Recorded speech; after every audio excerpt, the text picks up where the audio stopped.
Let me take you to a place now located in the sky. Beautiful little theater where nerds multiply. Anything is possible. We are Portal-Prov, and we have an awesome show lined up for you all this evening. But before we do that, just a couple of housekeeping things to make sure we're all on the same page. If you need to leave the theater because of an emergency or because the show is over, exits can be found on either side of the stairs here. Chances are you came in that way. If you exit out the way you came and look to your left, you will see the box office in the main lobby. If you look to your right, you will see a bar staffed by Belle and Alex, as well as the restrooms a little further down. We'll take a short intermission between the Portal-Prov set and the podcast taping, so you can visit any part of the theater that I just mentioned at your leisure. Up next, just for fun, I like to always ask this. Has anyone here never seen live improv before? Amazing! You're right!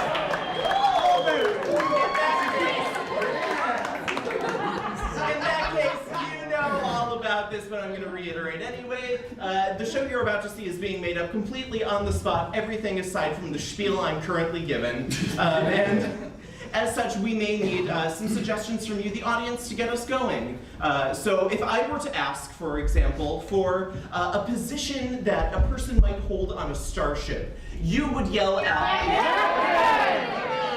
amazing, I heard a lot of captain, and that's a great suggestion. Or if I were to ask, just from this side of the audience, for a fantasy archetype, like the knight or the princess, you would say? I heard squire, that's a good one, don't get that a lot. Or if I were to ask one particular person, how about you, friend? If I were to ask you for a dangerous location, you would tell me? A volcano. A volcano! Amazing! Alrighty. Now that we all know how improv works and getting suggestions works, we're going to start on our first game. This is a game called What Are You Doing? Wait! What are you doing? I'm introducing a game. Who are you? I am the portal guy. What? I've come to tell you you ruptured the barrier between portals. What? Also, I've come to welcome Doug Jones.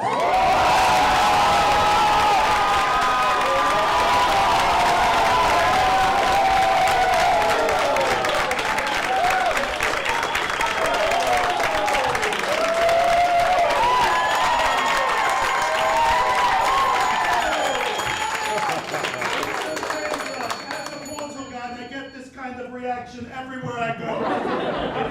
But wait! Because you've ruptured the portal, you've altered time and space. In fact, you're altering Doug Jones's very existence.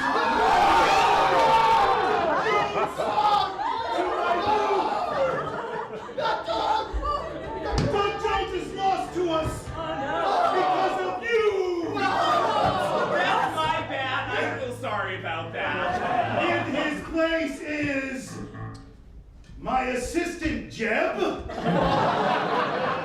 Hey, everybody, I'm Jeb. How you doing, Jeb?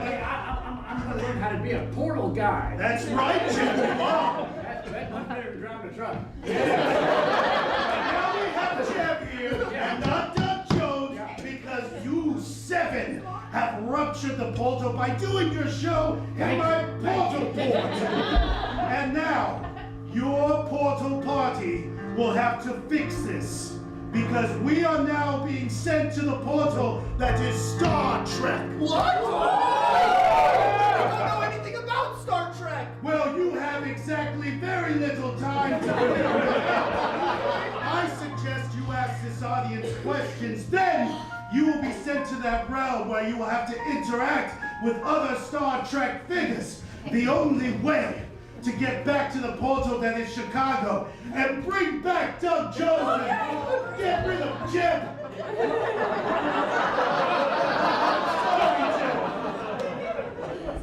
No offense, Jeb. Jeb, Doug Jones, come on. Listen, the only way to do it is to break the paradigm of Star Trek through scenes. You understand? Yes. So ask questions. Jen, you stand here. I'll go over there, and we'll try to hold the portal barrier back. But ask questions quickly. Okay. Is anybody here like a really big Star Trek fan? Okay, seems like there's a lot of you. Can anybody raise your hand and just give me like a 2 to 3 sentence summary of what Star Trek is kind of about? Oh, you over here? Yes. What is it? Spaceships and science and exploration. Spaceship science and exploration. I love it. Oh, I love that exploration. That sounds like a lot like improv. Is there a favorite place that a Star Trek person has explored? Ooh. What's like your favorite? Who said? Ooh, the Delta Quadrant. The Delta Quadrant. Can you tell me one thing, a specific thing about the Delta Quadrant? Borg. Morgue.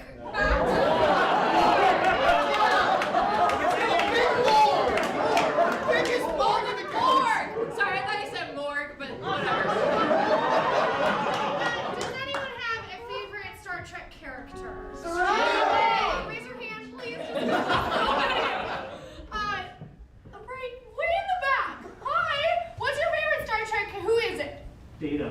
Say that one more time. Data. Data. Okay. Can you describe Data in 3 adjectives? I guess, Android. Android. What?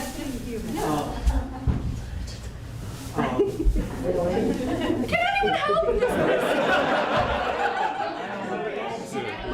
Luxurious. Curious.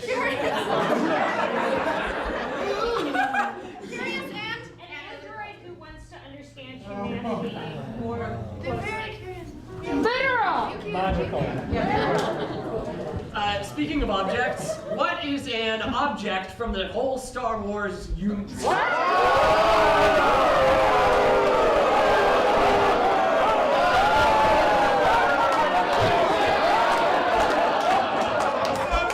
of objects, what is an object in the entire Star Trek universe? I heard phaser and I heard tricorder. Can I get just like a quick summary on each of those? One's a gun and the other checks your medical stuff. Tricorder is for like medical scanning, phaser is gun. Educated guess, thank you so much. Okay, so they have like wars in the Trek, right? Yeah. So who are the main antagonists? Q, okay. One more? Cardassians, okay, right. All right, I think, and there's so many like different series and so many famous lines of dialogue from like the whole Star Trek canon. Does anyone have like a favorite line from Star Trek? Back there. I am not a merry man. I am not a merry man. We're out of That's time. What? That's it. Thanks to Mark and his mess up just now. So, apprentice, we gotta say the words together. Enter the portal!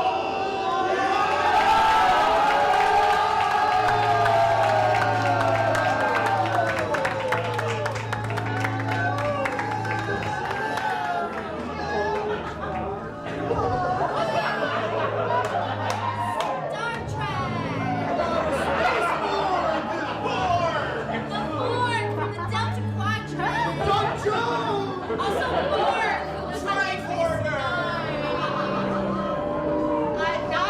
Definitely not Star Wars.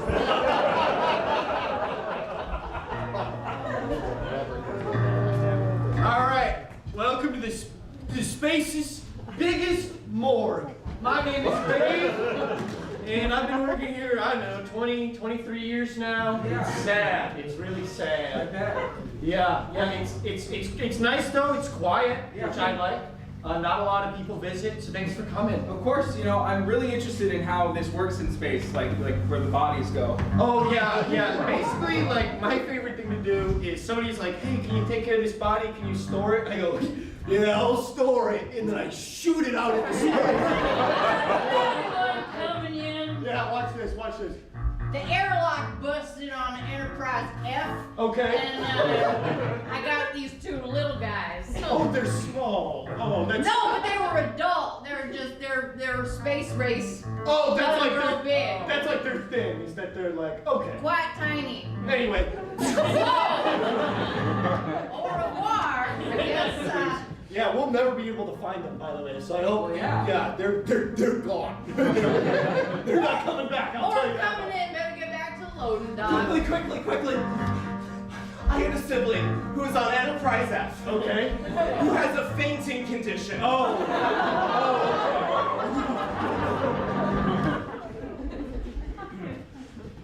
Oh, Gray, hot.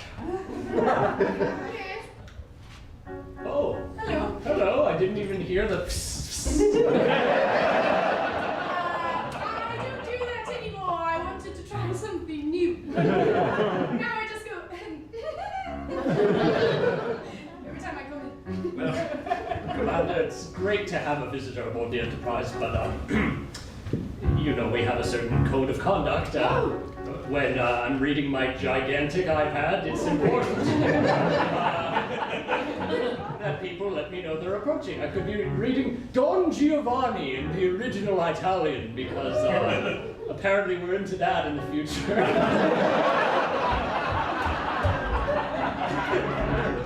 Wow, it's really cool they let us wear these red shirts outside. I hope nothing bad happens. Yeah, I don't know, when the officer handed it to me, he kind of gave me this little snicker, you know? Yeah, when he gave me mine, he started to cry. I feel pretty good about it. It looks good on you, I like it. It's a power color. Yeah. That was a space missile, did you see that? Knocked you out. Took me out, I would have been done so for good. That would have been bad. Whoa!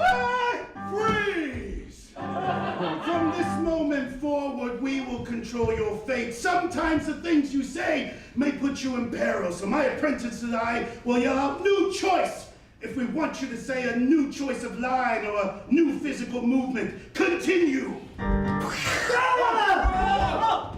It just missed me, that was crazy.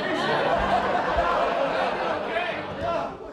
You guys good? No. He's bleeding out. New shirt!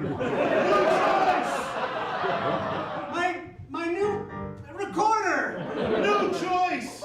My new hairdo! That's the worst. He's got to go back to the barber now. Yeah, that's tough. That's tough. Hey, that wasn't set to stun, am I right? New choice! Hey, that looks like he needs some medical attention. Yeah, I'll go get a doctor. New choice! No. New choice! You know what I say. Oh, your famous catchphrase. Yeah. Yeah, we'll say it at the same time. Yes. Okay. One more time. New catchphrase! Missiles are big. New catchphrase! John Jones is here.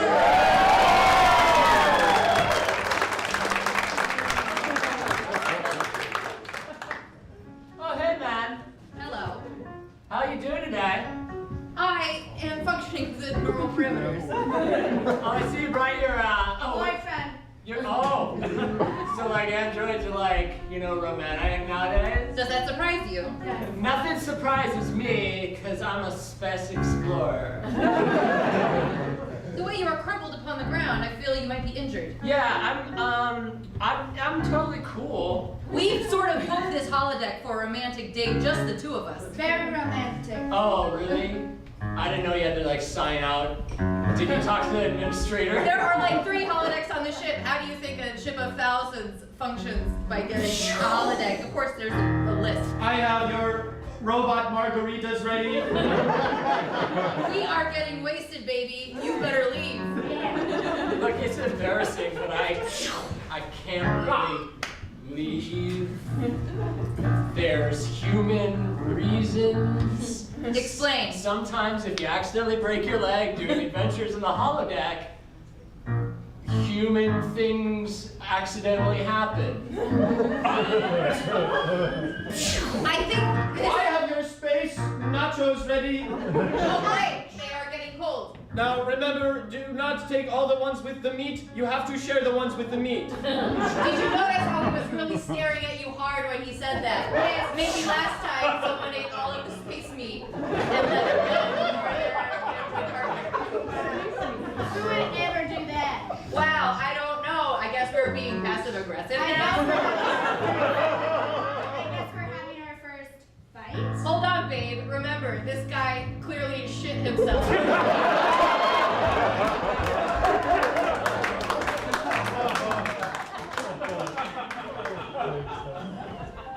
And taking us out of warp now, Captain. Roger that. That was a close one, I've got to say. Yeah, it's so hard being a captain nowadays, you know? Like yesterday was my birthday and nobody said a dang thing. I'm sorry, Captain. We found ourselves in Romulan space. It's kind of hard to focus on birthdays when you might get shot at any moment. I know, dude. It's always about the big space adventure, but sometimes I'd like one day to be about me. Wait, yesterday was your birthday? Yeah, I turned 19. What's the captain's birthday party? Everyone, we're taking fire! You got to hide! Do evasive maneuvers. Evasive maneuvers! Doesn't seem like your heart is in this today, Captain. It's just, it seems like everybody's forgetting a big event that was supposed to happen today. Captain, the Romulans... Mother's Day! Captain, the Romulans are targeting their missiles at us. How do you want us to proceed? You know, I kind of hope they hit us with how the day is going. Captain, our shields are at 25%. We're not going to survive a direct hit. Okay, well, you better figure something out. I'm gonna go have a glass of water. All right, I guess I'm acting captain now. Happy birthday. No, he's gone.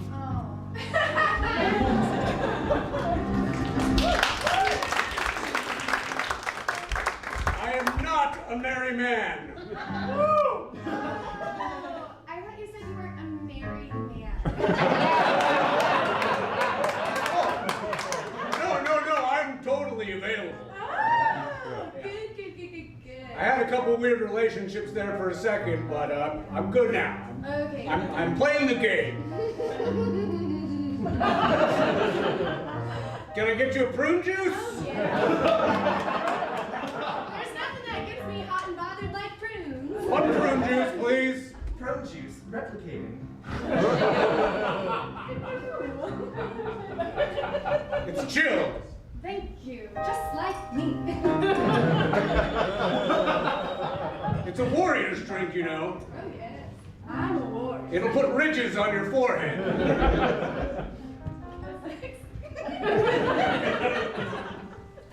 So, you're new to this starship? Yes. I was brought on for like moral support. Said you guys were too boring. Who said that? Everyone said I thought we were the most happeningest ship in the fleet. Replicating oatmeal cookies. Sounds like the most boring cookie. That's not my program. Sorry, those are for me. I'm sorry. So, Replicating pickup lines. Is that a red shirt you're wearing, or are you just happy to see me? you heard the computer.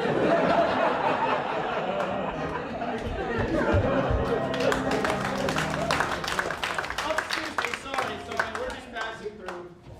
Jeez, engineers, am I right? Yeah, you are right. Bridge, please. Freeze!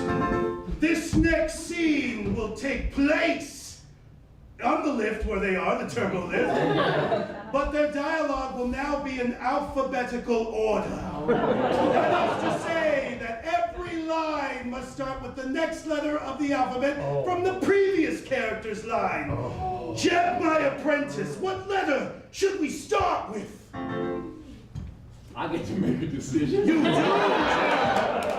You get to You get to come up with your own letter, or you can ask them for a letter. Oh, I'd like to ask somebody for the letter. Oh, yes. Go, Jeff, go. Give me a letter. My question, too.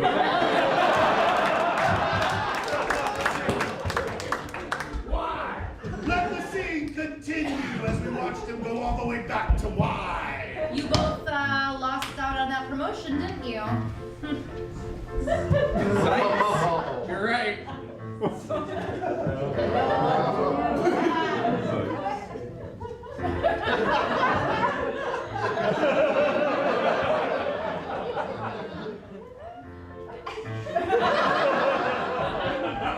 Activated lift to bridge. Orbs are great. Don't you humans like myself agree? Can't you just congratulate me that I made lieutenant commander and you're both still ensigns? Everyone gets mad at me. Want to assimilate? Fishy. Something's fishy about you today, John. You're acting different. Good God, John, what's wrong with you? Hypertension is the killer of regular humans like me. I think you seem really stiff. And what's with these new implants? Just tell us what's going on. Klingon punk culture is into body mod, and I'm down with the scene. I'm the scene. Let me get this straight, okay? Your pale skin, this weird drill on your hand. This is all Klingon, cool Klingon culture. Meredith, if I didn't know you better, I'd say you would be prejudiced due to the color of my skin. Oh boy. Perhaps I misjudged the scenario. Quite.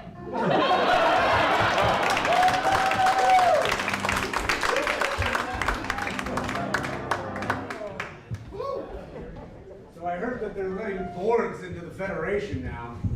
Yeah, things are changing fast. Oh, look. There's Greetings, humans. Mondays. Am I right? Yeah. Hey, Tom. Keep Mondays. on keeping on, my brothers. Peace be with you, man. I feel like he's just reading off like a dentist's wall with all those weird sayings, you know what I mean? Yeah. You ever go to a dentist and they got those weird posters, like there's a cat on a tree branch, it's like, hang in there. Like just do my teeth, you know, my space teeth, you know what I mean? I don't really have any health problems anymore, though. So I haven't been to a dentist. Oh, yeah, I can smell. That's stinky guy over here. Hey, that's just my Romulan cuisine here, okay? I happen to like it. Yeah, I like ramen too, dude. It's not Korean. Home skillets. Are we working hard or hardly working? Okay, thank you. Thank you so much. The latter. Yeah, that was awesome. Thank you so much. Indeed. Have a great weekend, chumps. OMG, what a great looking guy. LOL. Is it you? Laugh out loud, laugh out loud. Long time no see. Yeah, give me 5 or more. Are they about to kiss right now? What's going on?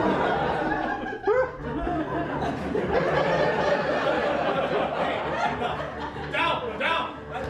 Boy, do I need a cigarette. Was it good for you?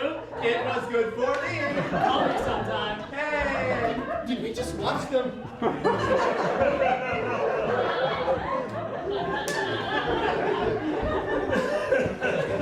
See, Alex. Catch you on the flip flop. On the flippity flop. This guy.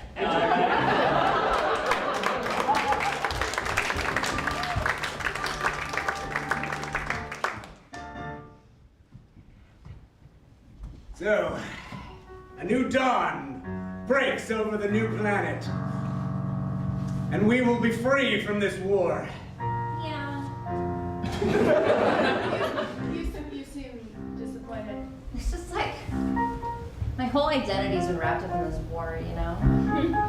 That's how you identify with yourself? Well, yeah, it's I've just been this badass warrior, fighting baddies in the caves of this horrible, awful planet, you know, and they're like the gangs that roam beneath the earth, you know, and I've just been like, pow, kapow, fight, Yes, stab, it has been recorded laser. and you did very well. But it's like, what are we just supposed to like farm now? Like what? The idea, I mean, those are the orders from the new government. Freeze! This territory has a special endowment about it. It's split into zones. Zones? Yes, Jim, zones. But what should each zone have as far as its own endowment? What can this zone have? It can be an alien species. Ah, yes. When someone steps into this zone, what species do they inhabit? Vulcan. Vulcan, yes. And what of that zone? Gorn. What? Gorn. Gorn, like the lizard people, I think. Gorn, yes. And here, what's up here? Ferengi. Yeah. Jeff, get the last one. This zone. Kelpie. Kelpie.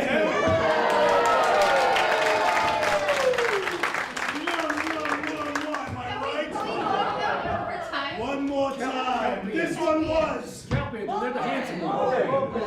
Vulcan. This one was Gorn. This was Ferengi. And that was So as you walk into these zones, you will inhabit these species. Continue the same. Come, Jeff. Come. Now that we have destroyed the puny humans, we will rule the galaxy, but you will be a farmer! I can't be a farmer. I'm too afraid to be a farmer. Actually, an equitable way that we could rule after the war would be to assign a democracy, vote, make sure that the person's leadership is nice and educated and knows a lot about all types of people on the planet. And Yes, but first rule of acquisition. Once you take something in a war, you don't just give it back. I like your thinking. Can't you learn how to accept the new order? this order can be whatever the hell we want it to be. We want this war to win.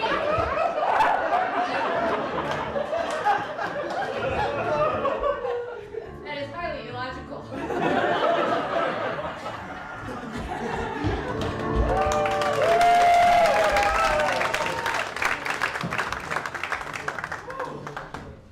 Hey. Dad? Yes, son? One day when I grow up, I want to be just like Doug Jones. You know, the guy on Star Trek Discovery? And also, he was the fish man in the ship of water. You know who that is? Yeah. Who the hell's that? Oh, sorry, Jeff, we were talking about something else. Sorry, that's my weird roommate. Wait a minute. Son, Yeah. you want to go into the fine arts. Right. And you want to spend hours and hours and hours every day at work getting all sorts of appliances plastered to your face? Yeah. I have a calling, Dad, and my friend James. I think I should be able to do whatever I want. And if I want to be a cool alien on TV, I should. Please program. Now, trainees, this is what life looked like in the 21st century. So people aspired to certain careers before we knew that you were supposed to be put into. Hold up. Are we not supposed to believe that Dad and the friend James are not completely gay for each other? Listen, this is a class discussing the socio-political climate of the 21st century. And was not the 21st century an entirely repressive era trying to hide these crucial aspects of human expression? And I don't know if you noticed, but they had a little connection of a look between each other. There was a look. There was a Can we look. replay that? Yeah, replay that. Let's go back. Resume program. I have a dream.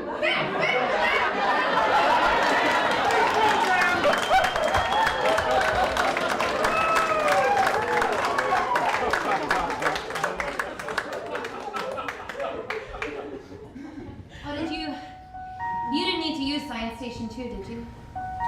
Oh, Just running some tests. no. If you wanted to use that for your botany experiments, that's fine.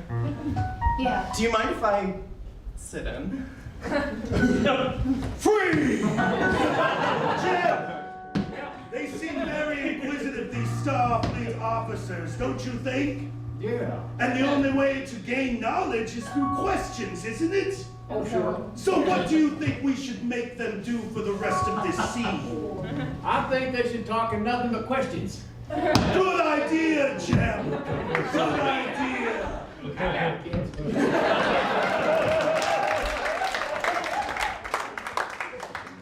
Why don't you want to come over here and I'll show you what I'm working on? May I?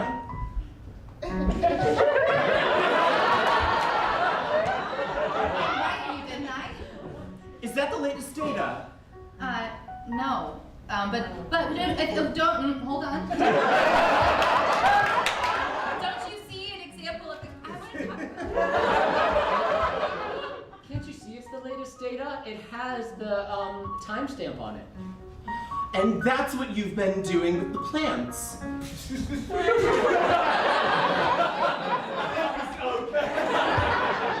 So this is what you've been up to all this time?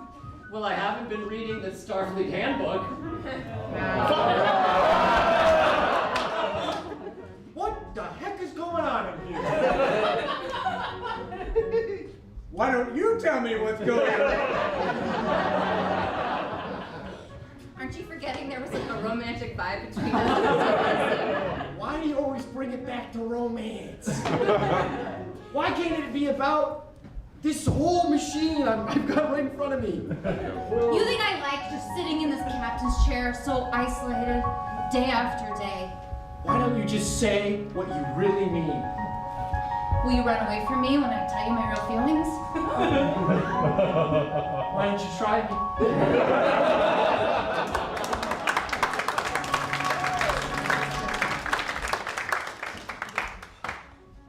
It's gorgeous, isn't it? Oh my god, the humans. I am so curious about them. Yeah, me too! I'm curious about them too. Why don't you ask me what I think? Why did we invite him? Oh, come on, I'm fun! Hi, Grognor. Hi, what's so bad about Grognor? Grognor's fun! Grognor's got a riddle for you. Or if you have to tell people you're fun, you're not very fun. Oh, sounds like the fun police is here. Grognor, can we just look at the humans in peace? I'm trying to study for my exams. Yeah, you can, right after you answer my riddle. I just want to be just like them. Look at her. She's eating. What is she doing? She appears to be brushing a paste-like substance on her teeth. Grognor, I have forgotten about you. I can rub stuff on my face too. Look at this. I'm cool. You are literally so disgusting. Look at her. Look at her gurgle into the Don't you, does that It appears to have an effect on her hair of some kind. The way it swayed in the wind. My hair waves. See? I'm nice. Everyone thinks I'm nice. No.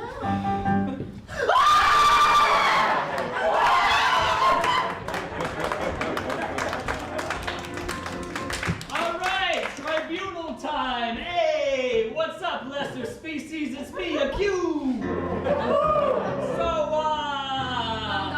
gong, gong, gong. Hey, thank you. I don't know, last time you were here, man, our whole civilization went to the crock pot. What? Yeah, When was that? I read about it in a book. Yeah, you need to do your research on your own. Don't just read a book and know about what we did to your civilization. Well, why the hell are you here then, huh? What happens now? Cause you want to know why I'm here?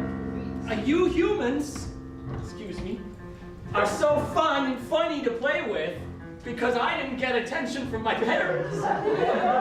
And so I want to mess with you and dress you like dollies and like, I don't know, maybe do a whole medieval theme on your ship. Maybe I'll make you all fall in love. Hey, yeah, those cues know what's up.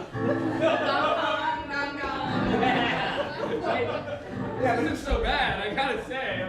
I mean, If you look at my iPad here, It's huge. yeah, it says right here, civilization destroyed by Q. Yeah. What's the deal with that? Maybe that's an abbreviation for Quasar. That's a point. Yeah. Hey, you know what? Honorary Q. Oh, this is awesome! Yeah, try to zap him. Wait, he gets to be a Q? Try to zap him. How do I do that? Just use your Q. Can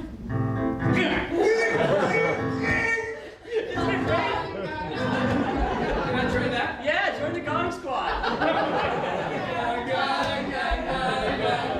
love it. My new shirt! Yeah, looks better now. There's hair growing out of it. I'm a Q.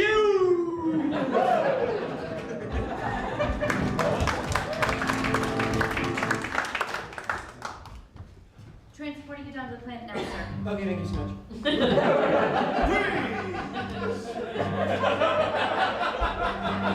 This officer is transporting down to the planet with a deep dark secret. Jeb! Oh? What is that secret? His secret is that he is engaged to a dog. Yeah, dude. Continue. Sir, I remind you, once I transport you down to this planet, the window of re-transport back up to the ship will be very small. That's fine, I can handle it. I'm the boss. Sure. Send me down.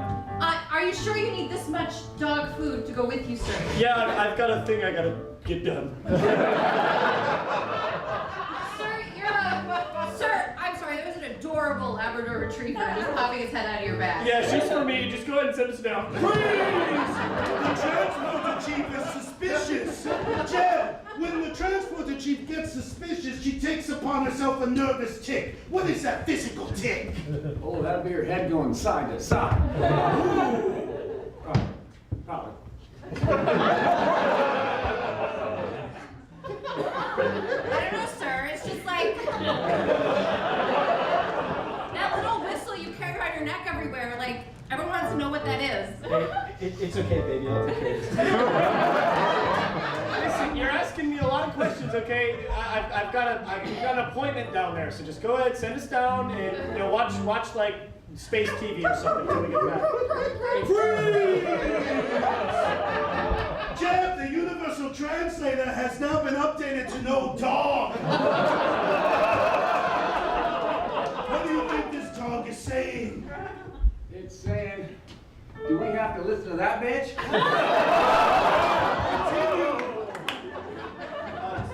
Sweetheart. Sir, remember, like, the sexes are equal in the future. You know, she's a dog, so she's learning, okay? So just give her a second. She's cool.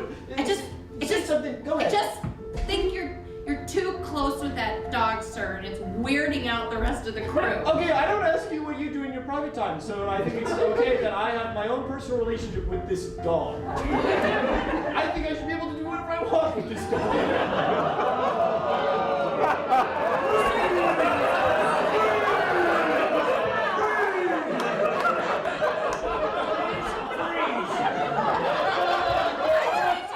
Jeb, what is one of the family-friendly things the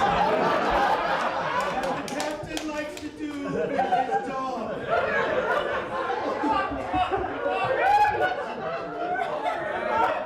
Be nice, Jeb. Let's go easy. He likes to play fetch. Yeah, we're gonna go down there. There's some grass, and we're just gonna play ball. Okay? There's nothing weird about a guy and a dog playing with the ball. So. If you will pardon the intrusion, I found this ball in your room and thought you might need it for your trip.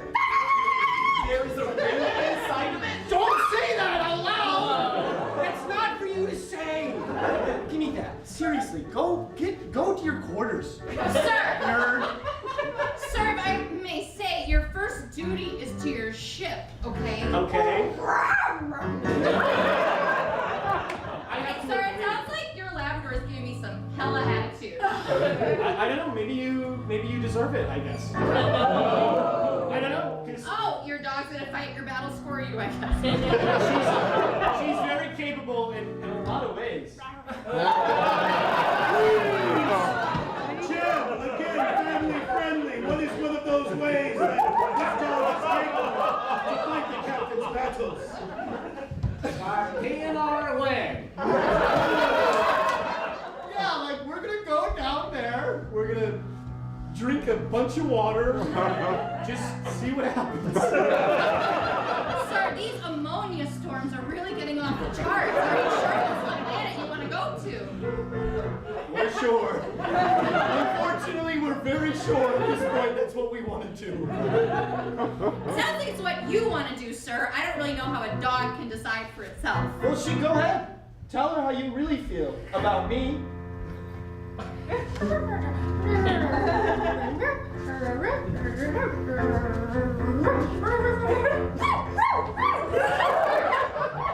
sir, please. Look how happy she is. Look at, she's so happy. Sir, what she was describing in Yeah? my eyes looked incredibly inappropriate.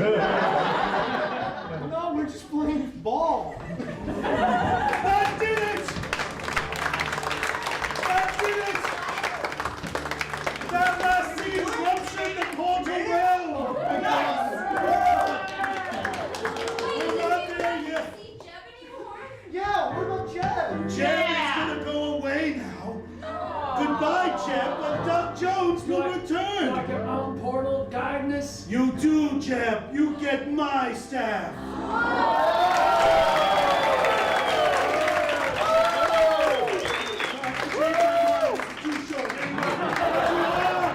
A portal master, Jeb. Goodbye.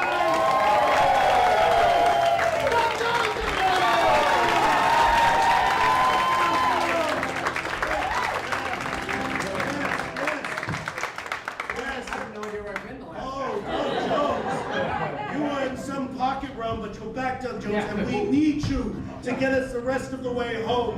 We've traversed the Star Trek realm. We're not done yet, though, Doug. So please stand right here. And I understand that Doug has a companion, a friend here tonight. He's a new portal guide, and he already has a portal guide manager. I don't understand. So is that person here?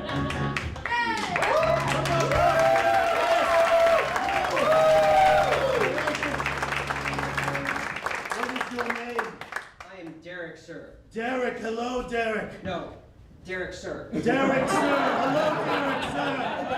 Hello, Doug, sir. Yes, they will now do another scene. And as you can see here, we have a silver pot. We know that the Star Trek realm is filled with great and memorable moments and lines.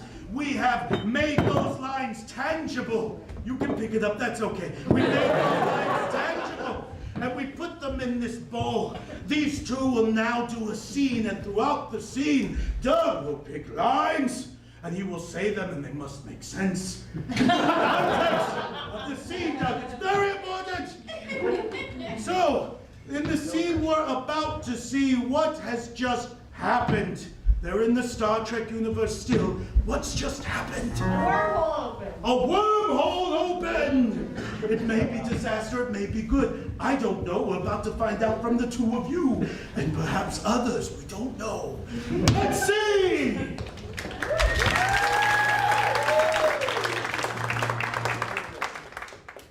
I'll make this real easy for you, Captain Saru. Captain, we have a problem. The wormhole is just open and I need to know what to do. Oh. Should we go to red alert? Is it full of good worms or bad worms? From the looks of it, sir, it's about half and half, and one of them just winked at me. Then I say we go through it. That's a good idea, Captain. Here we go. Shall I engage, sir? I'll call it. Black alert. Oh, wow, that was... You never forget your first, sir. Now that we're here. Now that we're here. It's very pretty out through the window with those stars and the little planets. All I see is a sheet of green. Are they going to play that in later?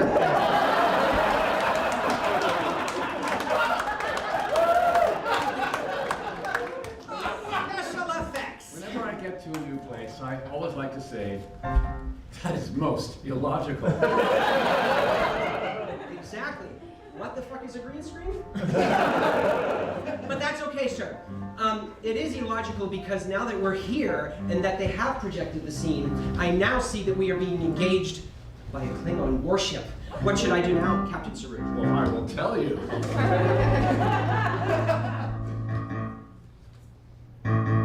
The line must be drawn here. I shall fire torpedoes when ready. Give your mark. 3, 2,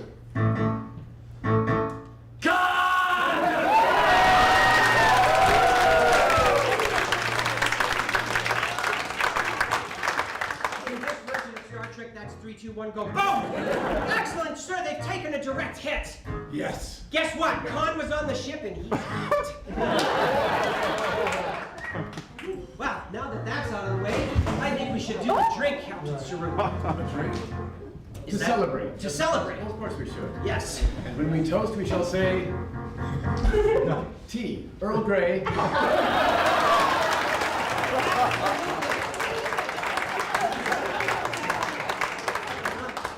Well, sir, this is the best hot tea I've ever had. Thank you. I am honored to be in the captain's presence. So what's on the schedule for later today, sir? Are we going to go into the holodeck by any chance? Well, anything can happen in the holodeck, especially if I make it so.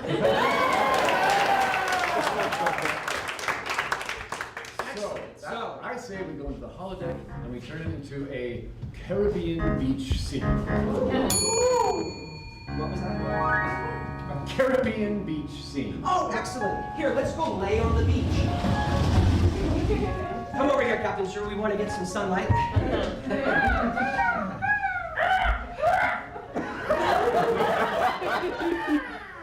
It's so real and lifelike. This is my first time on the holodeck, Captain. Thank you for letting me share this with you. You can even smell the sea air. Hello, you two. I've brought your space margaritas. Before I go, I will say my famous catchphrase. The needs of the many outweigh the needs of the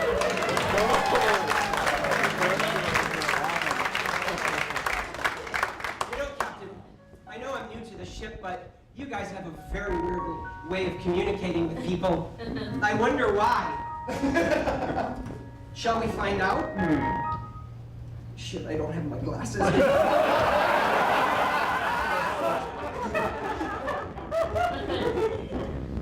He's a pretty cat and a good cat. Why, thank you.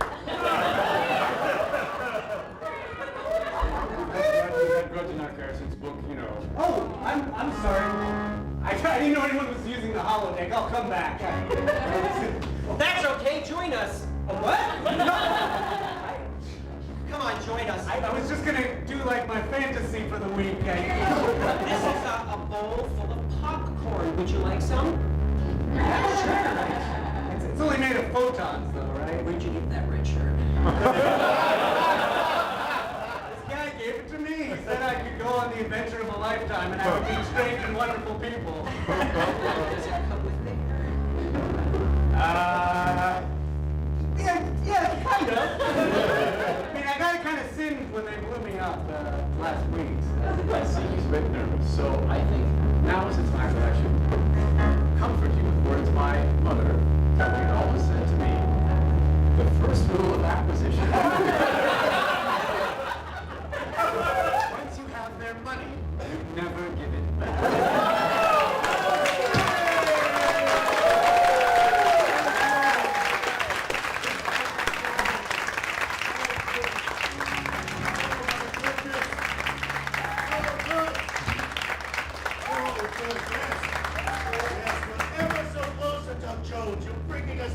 Chicago, but we're still in Star Trek. Now, many of you know that Star Trek has a universal translator. That's why we can understand different species seamlessly. With little pieces that sometimes are in our ears or parts of our communicators or what have you. But there was a time in the Federation's history when there was no such thing as a universal translator. They had actual translators like Hoshi and others. Yes! These two will be speaking together, but in an alien language, a made-up one that you've never heard of. What is the made-up alien language they will speak. Lemur! Lemur is the language that you will speak. And we have our two translators. You see, back in the day, ships had to bring translators, as I mentioned. So, and finally, where are we? Where's the scene happening? What location in the world of Star Trek? Risa! I heard Risa! We was okay. It's only 8 o'clock, folks. So. Guy, Yes. I know where that is. But for the people in the audience, or the people at home. All right. Vegas. Awesome. It's like a mix of Space Vegas and Space Beach. All right. Begin.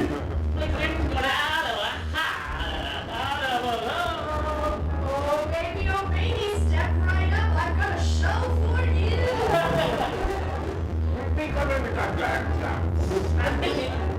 I saw 2 other shows tonight, and neither of them were very good.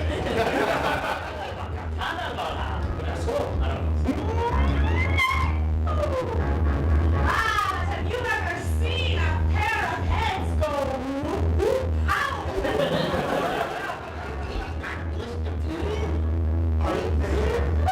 Are they allowed to do that? Tell me now.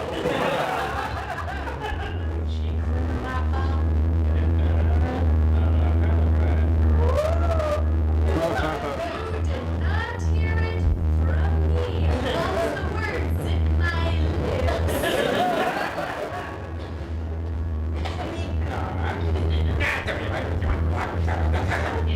I could be convinced. No, it's silly. You wouldn't do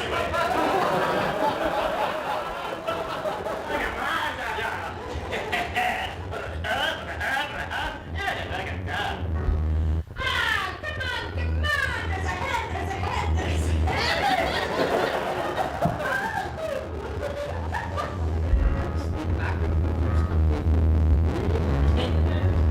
If I'm going to see this show, you're going to have to sweeten the pot for me.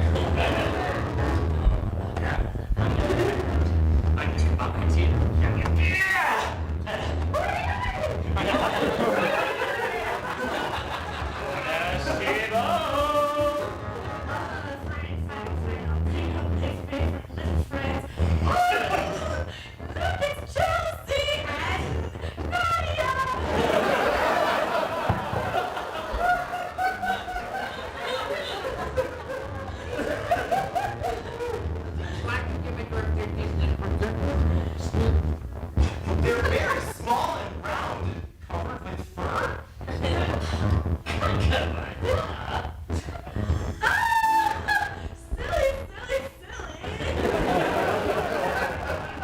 Proceed with a pop and a Of course they're with fur.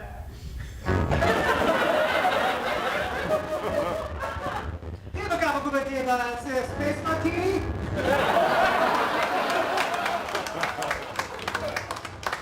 Hey, which one of you ordered a space martini? That would be mine, thank you so much. After the shows I've seen, I needed this.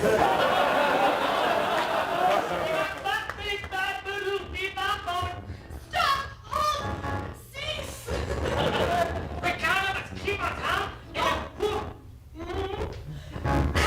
Those are the space martinis that make your heart go kaboom!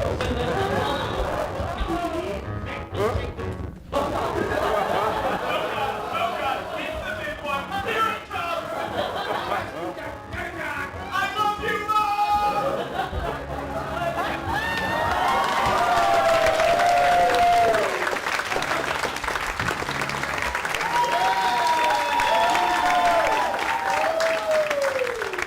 You know you killed those jokes. What are you doing? In spite of you, we're almost home. Now, one of the biggest things of Star Trek, of course, is the away mission. A ship sending a team to explore a planet for the first time. And we're going to see one of those away missions now. I need Dad. I need Jen. I need Brandon. I need Blake.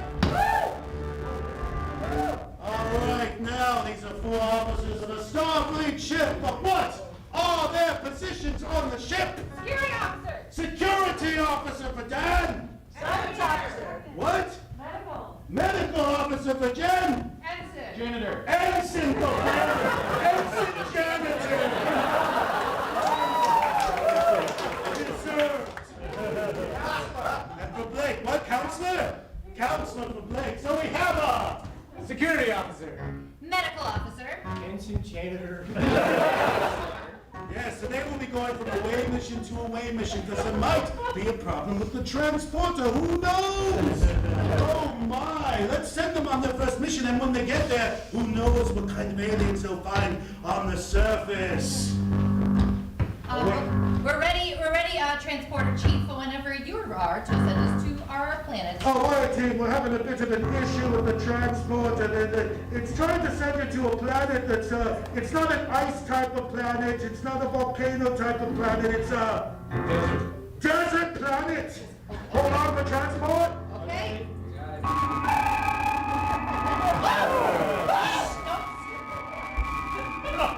Don't scream right in my ear. What's the matter with you? Why did you bring your mop? I don't know what else to do. I recommend that we raise shields immediately. We don't have shields. Oh, God, We're on our own. we're not on the ship anymore, God. Let me take some readings of this large one. Appears to be a large cactus. What? I think you can talk. He's trying to say something. Welcome to the planet Fruit. I'm a frugal. We're very good with money. How strange. Our culture got rid of money a very long time ago. Ah, well, we walk in the sand, so. Oh,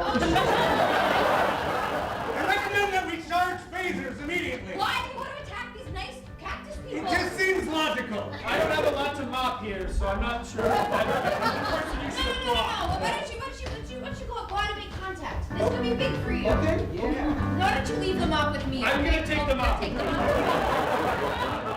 You won't need that here. Okay.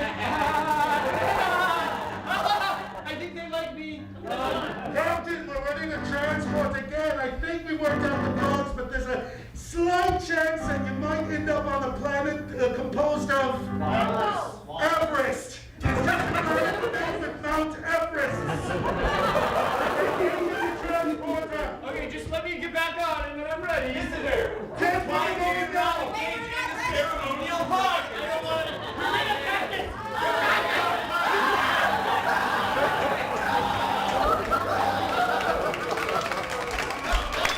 He didn't make it. Could you feel anything from him? What were his last moments like? He was happy. I recommend that we raise proton torpedoes. No, we don't need to proton torpedo. I need proton torpedo.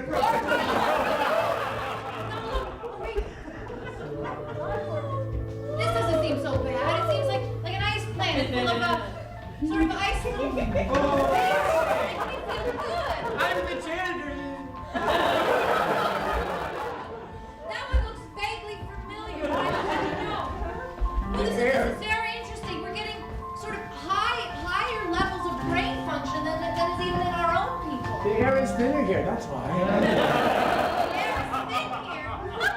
So it is. Come dance with us. Thanks for that. Join the Oh, dance. nice right quarters, Yeah. will you? I recommend that we go to red alert. Red alert yourself. Ship to away team. Ship to away team. We're ready to transport. Are you ready? Yeah. We're missing one. Oh, it's okay. You can transport. Go We're ahead. picking up. We're gonna hit transporters now. Be ready. They're surrounding me so close. Peter!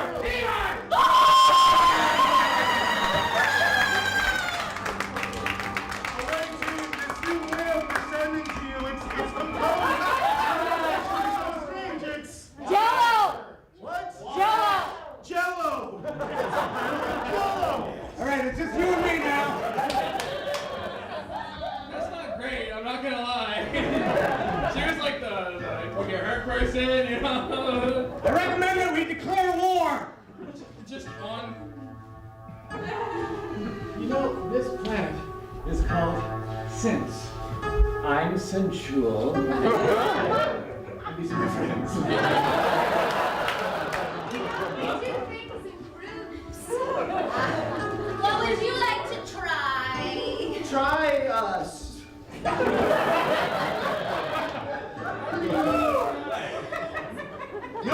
me, right? Please try it.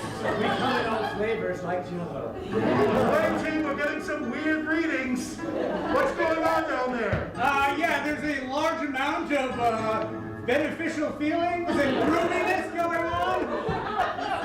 I recommend that we bomb the entire planet from orbit.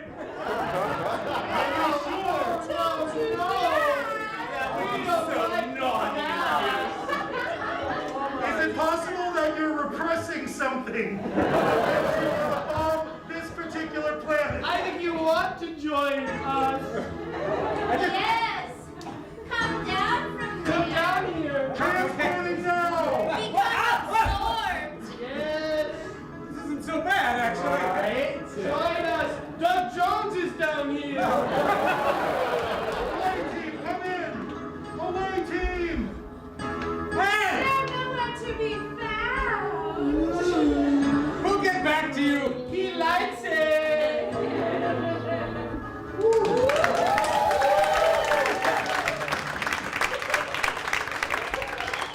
did it!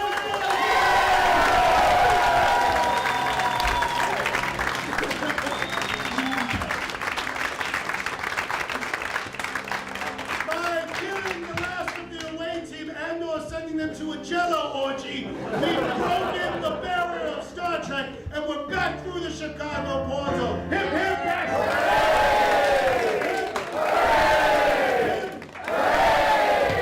All right, and we could not have done it, all of you. We could not have done it with the great Doug Jones!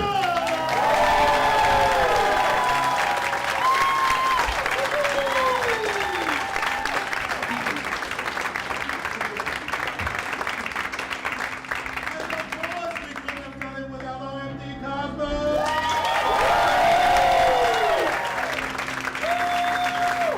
None of our friends in the booth!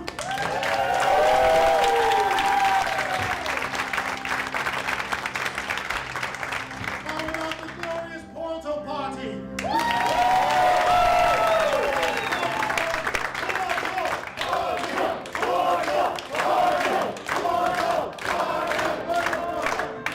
Lincoln System! Jono, Mark, Jen. Blake, Dan! Brandon. Nice. Oh, Doug. And of course, we couldn't have done it without my apprentice, Jeb!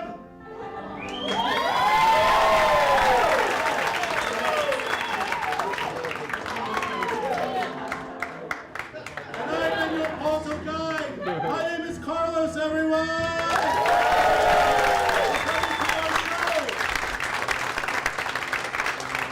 The last person that we couldn't have done the show without is you all of you!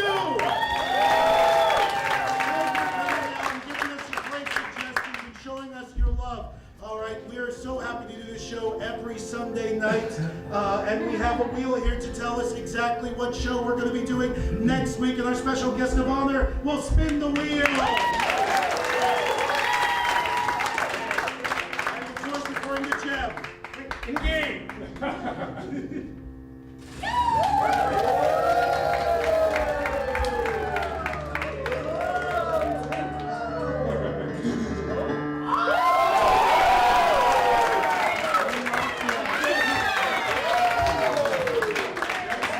Exploring the Jane Austen fandom. We're here every Sunday night at 7 o'clock. Come on back if you want. Doug Jones will be here every week.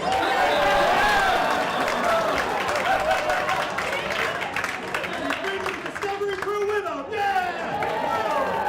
None of that is true. But what is true is we're going to take a 10 to 15 minute intermission. You can go out, grab a drink, use the restrooms, get some fresh air, and then come right back in here for a podcast recording that is happening immediately 10 to 15 minutes after this. Start the show!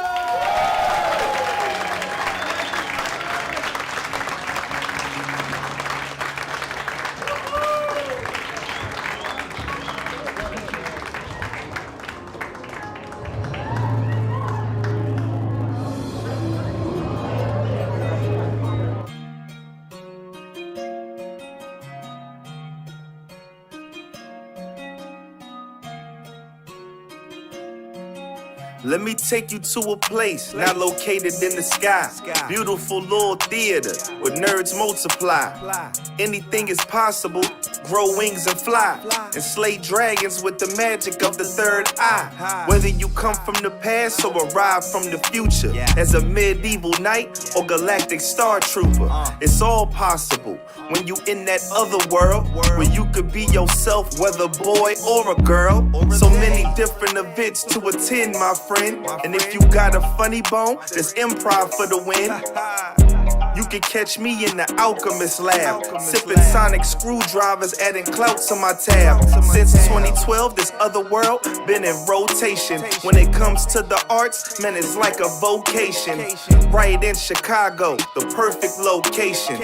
On and off stage, they get standing ovations. Yeah, Otherworld, otherworld, otherworld, otherworld, otherworld, otherworld, otherworld. You gotta love the world. Otherworld, otherworld, otherworld, otherworld, otherworld, otherworld. You gotta love the world.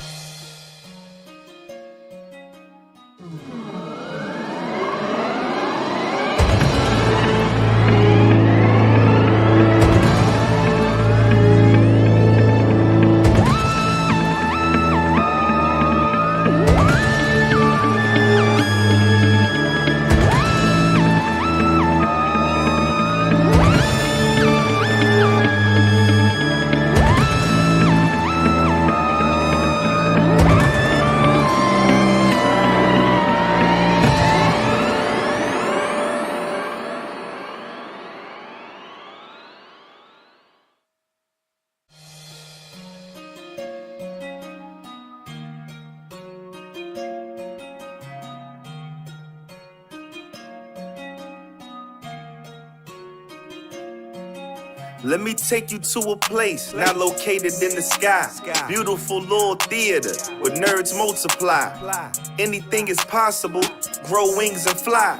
And slay dragons with the magic of the third eye. Whether you come from the past or arrive from the future, as a medieval knight or galactic star trooper, it's all possible when you in that other world where you could be yourself, whether boy or a girl. So many different events to attend, my friend.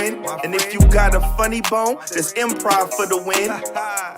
You can catch me in the alchemist lab, sipping sonic screwdrivers, adding clout to my tab. Since 2012, this Otherworld been in rotation. When it comes to the arts, man, it's like a vocation.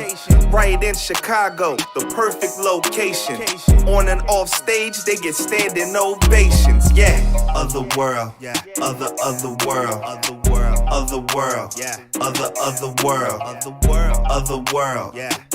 otherworld, otherworld. You gotta love the world. Otherworld, otherworld, otherworld, otherworld, otherworld, otherworld. You gotta love the world.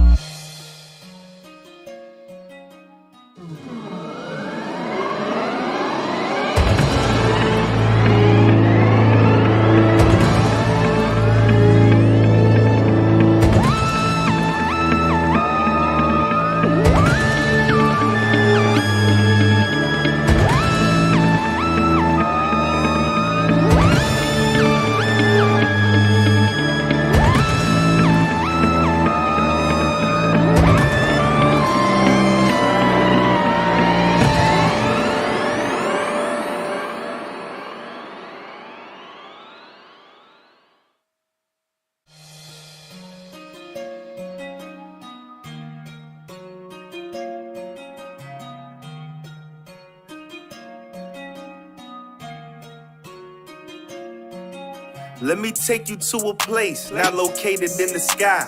Beautiful little theater where nerds multiply.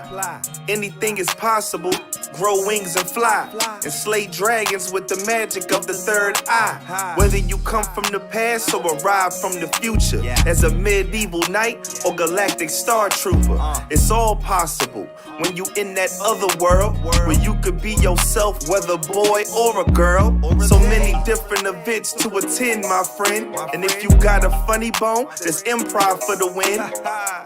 You can catch me in the alchemist lab, sipping sonic screwdrivers, adding clout to my tab. Since 2012, this other world been in rotation. When it comes to the arts, man, it's like a vocation. Right in Chicago, the perfect location. On and off stage, they get standing ovations. Yeah, other world, other world, other world, other world, other world, other world, other world. Other world, you gotta love the world. Other world, other world, other world, other world, other world, other world, other world, other world. You gotta love the world.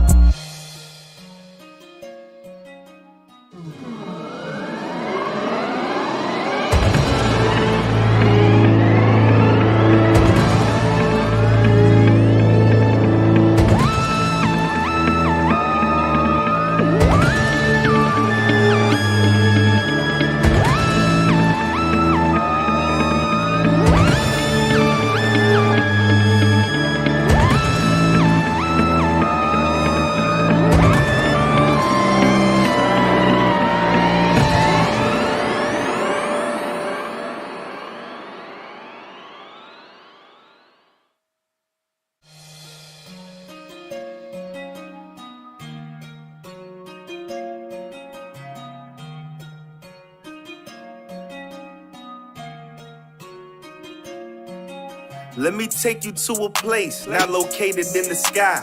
Beautiful little theater where nerds multiply.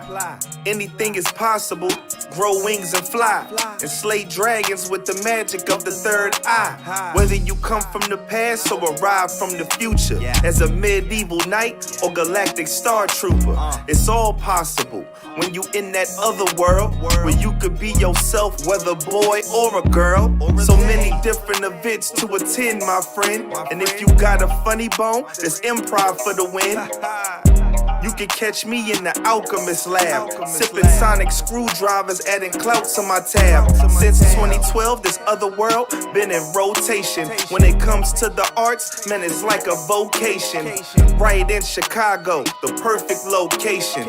On and off stage, they get standing ovations. Yeah, other world, other world, other world, other world, other world, other world, other world, other world, other world. You gotta love the world. Other world, other world, other world, other world, other world, other world, other world, other world. You gotta love the world.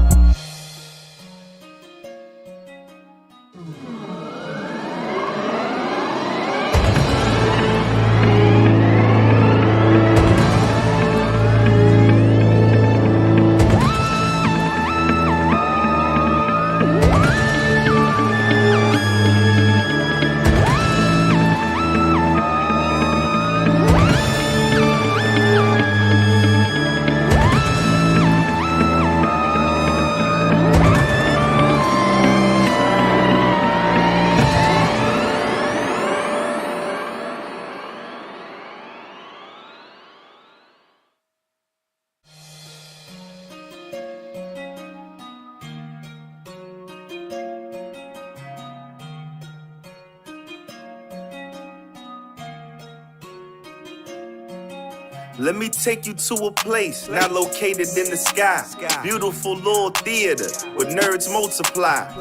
Anything is possible, grow wings and fly, and slay dragons with the magic of the third eye. Whether you come from the past or arrive from the future, as a medieval knight or galactic star trooper, it's all possible when you in that other world where you could be yourself, whether boy or a girl. So many different events to attend, my friend.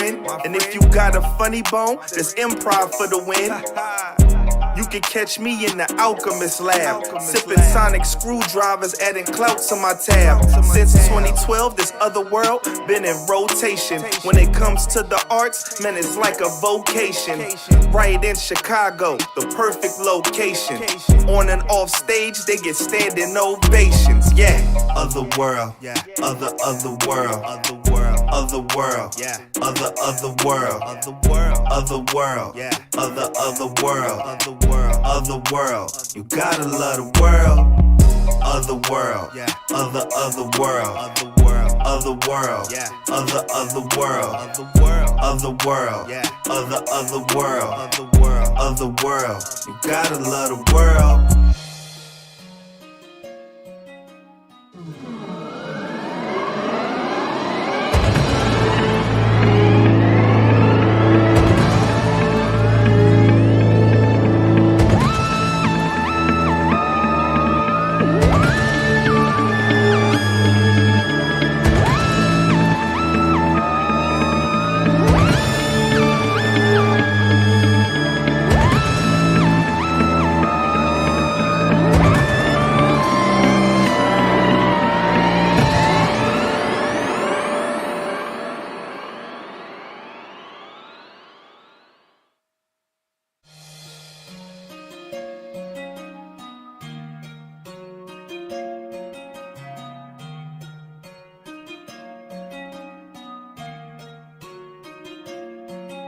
Let me take you to a place not located in the sky. Beautiful little theater where nerds multiply. Anything is possible, grow wings and fly. And slay dragons with the magic of the third eye. Whether you come from the past or arrive from the future, as a medieval knight or galactic star trooper, it's all possible when you in that other world where you could be yourself, whether boy or a girl. So many different events to attend, my friend. And if you got a funny bone, there's improv for the win. You can catch me in the alchemist lab, sipping sonic screwdrivers, adding clout to my tab. Since 2012, this Otherworld been in rotation. When it comes to the arts, man, it's like a vocation. Right in Chicago, the perfect location. On and off stage, they get standing ovations. Yeah, Otherworld, other world, other world, other world, other world, other world, other world. Other world, you gotta love the world. Other world, other world, other world, other world, other world, other world, other world, other world. You gotta love the world.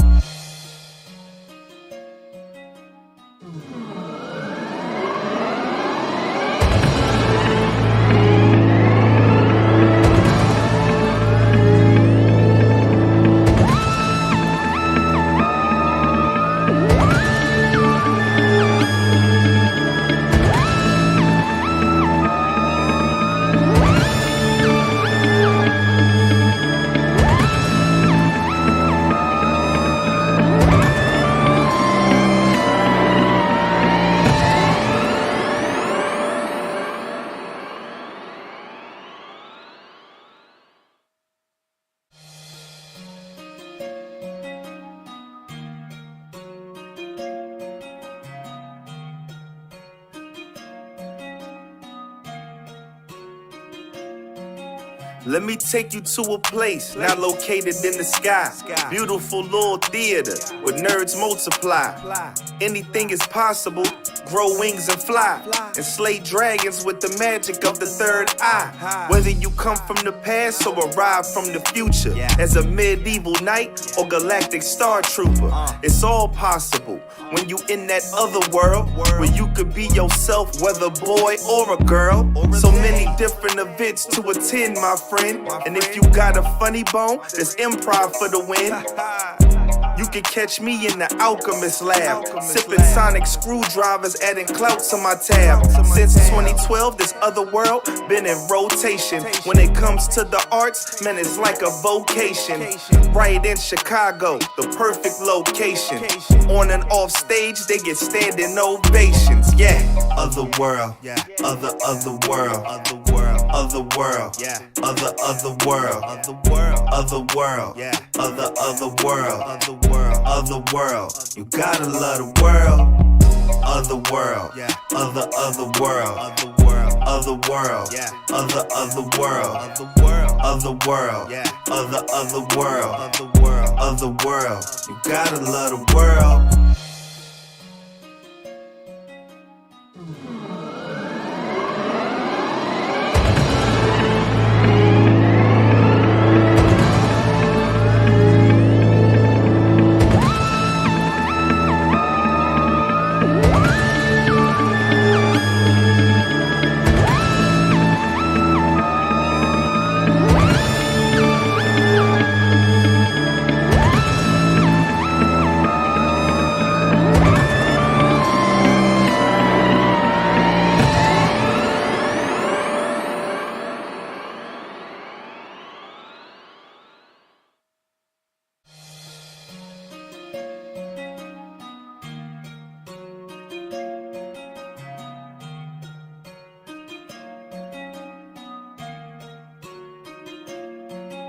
Let me take you to a place not located in the sky.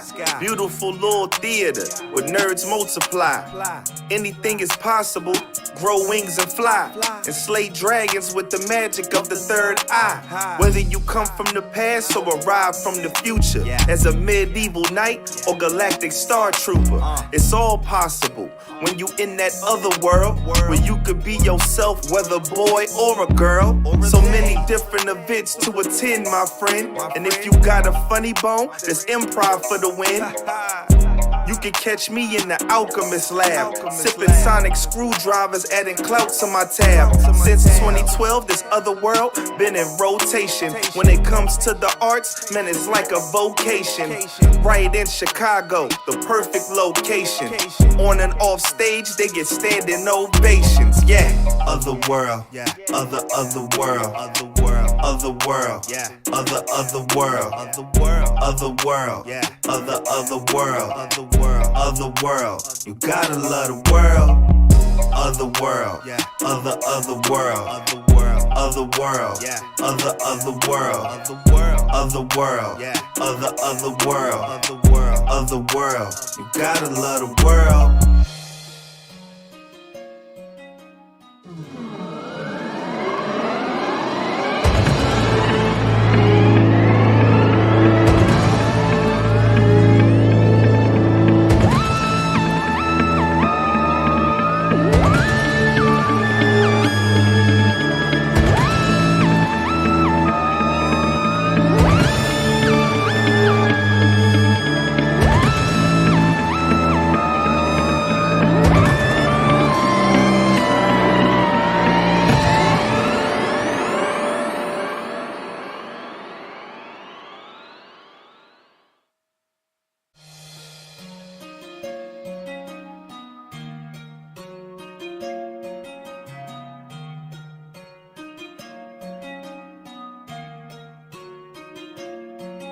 Let me take you to a place not located in the sky. Beautiful little theater where nerds multiply. Anything is possible, grow wings and fly. And slay dragons with the magic of the third eye. Whether you come from the past or arrive from the future, as a medieval knight or galactic star trooper, it's all possible when you in that other world where you could be yourself, whether boy or a girl. So many different events to attend, my friend. And if you got a funny bone, there's improv for the win.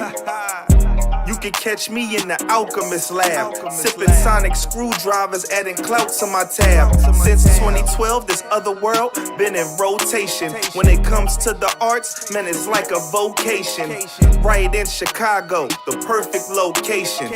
On and off stage, they get standing ovations. Yeah, other world, other world, other world, other world, other world, other world, other world, other world, other world. You gotta love the world, other world, other world, other world, other world, other world, other world, other world, other world, other world. You gotta love the world.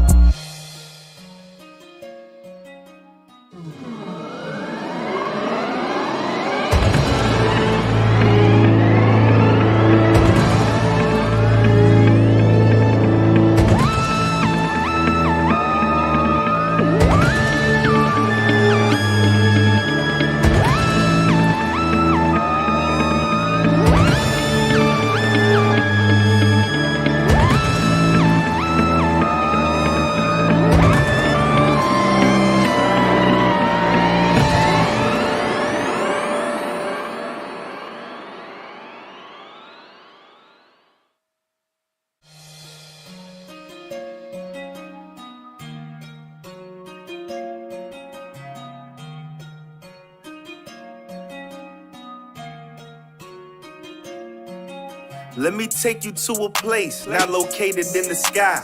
Beautiful little theater where nerds multiply. Anything is possible, grow wings and fly. And slay dragons with the magic of the third eye. Whether you come from the past or arrive from the future, as a medieval knight or galactic star trooper, it's all possible when you in that other world where you could be yourself, whether boy or a girl. So many different events to attend, my friend. And if you got a funny bone, there's improv for the win.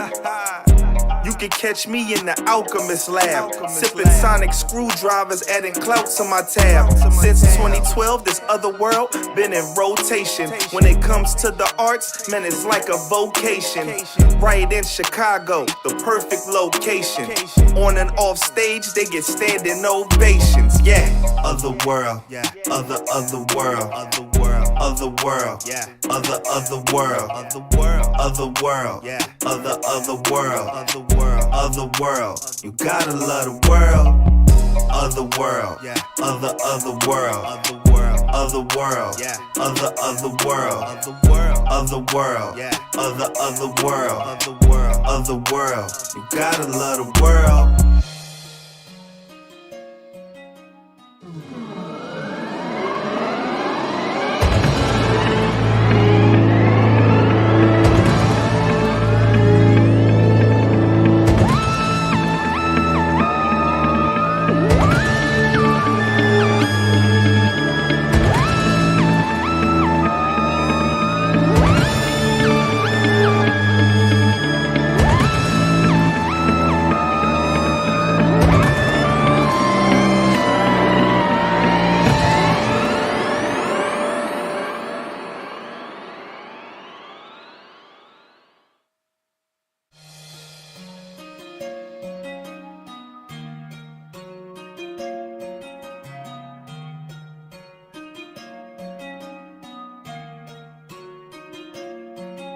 Let me take you to a place not located in the sky.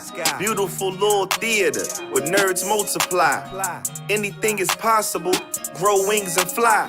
And slay dragons with the magic of the third eye. Whether you come from the past or arrive from the future, as a medieval knight or galactic star trooper, it's all possible when you in that other world where you could be yourself, whether boy or a girl. So many different events to attend, my friend. And if you got a funny bone, there's improv for the win.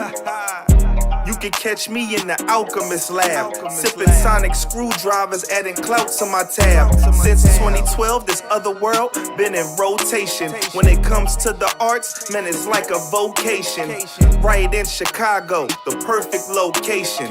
On and off stage, they get standing ovations. Yeah, Otherworld, otherworld, otherworld, otherworld, otherworld, otherworld, otherworld, otherworld. That's yours.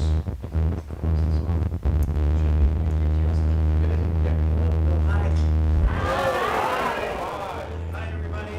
Good evening, everyone. Thanks so much for coming out tonight. We're so excited to be able to share this awesome evening with Doug Jones. The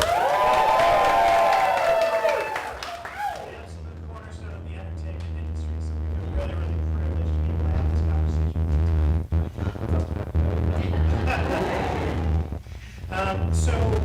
We're lucky to be here at Otherworld Theater, which provides, of course, an incredible space to have these really interesting and unique opportunities to talk and discuss about really important issues, things both have light and perhaps more depth too. So my name is Eric Cole. I'm a clinical social worker. I run Keystone Mental Health, and I'm here with my co-host. Hi guys, I'm Natalie. I am a licensed professional counselor at Counseling Center.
on their own, and all of a sudden he's like, I feel better.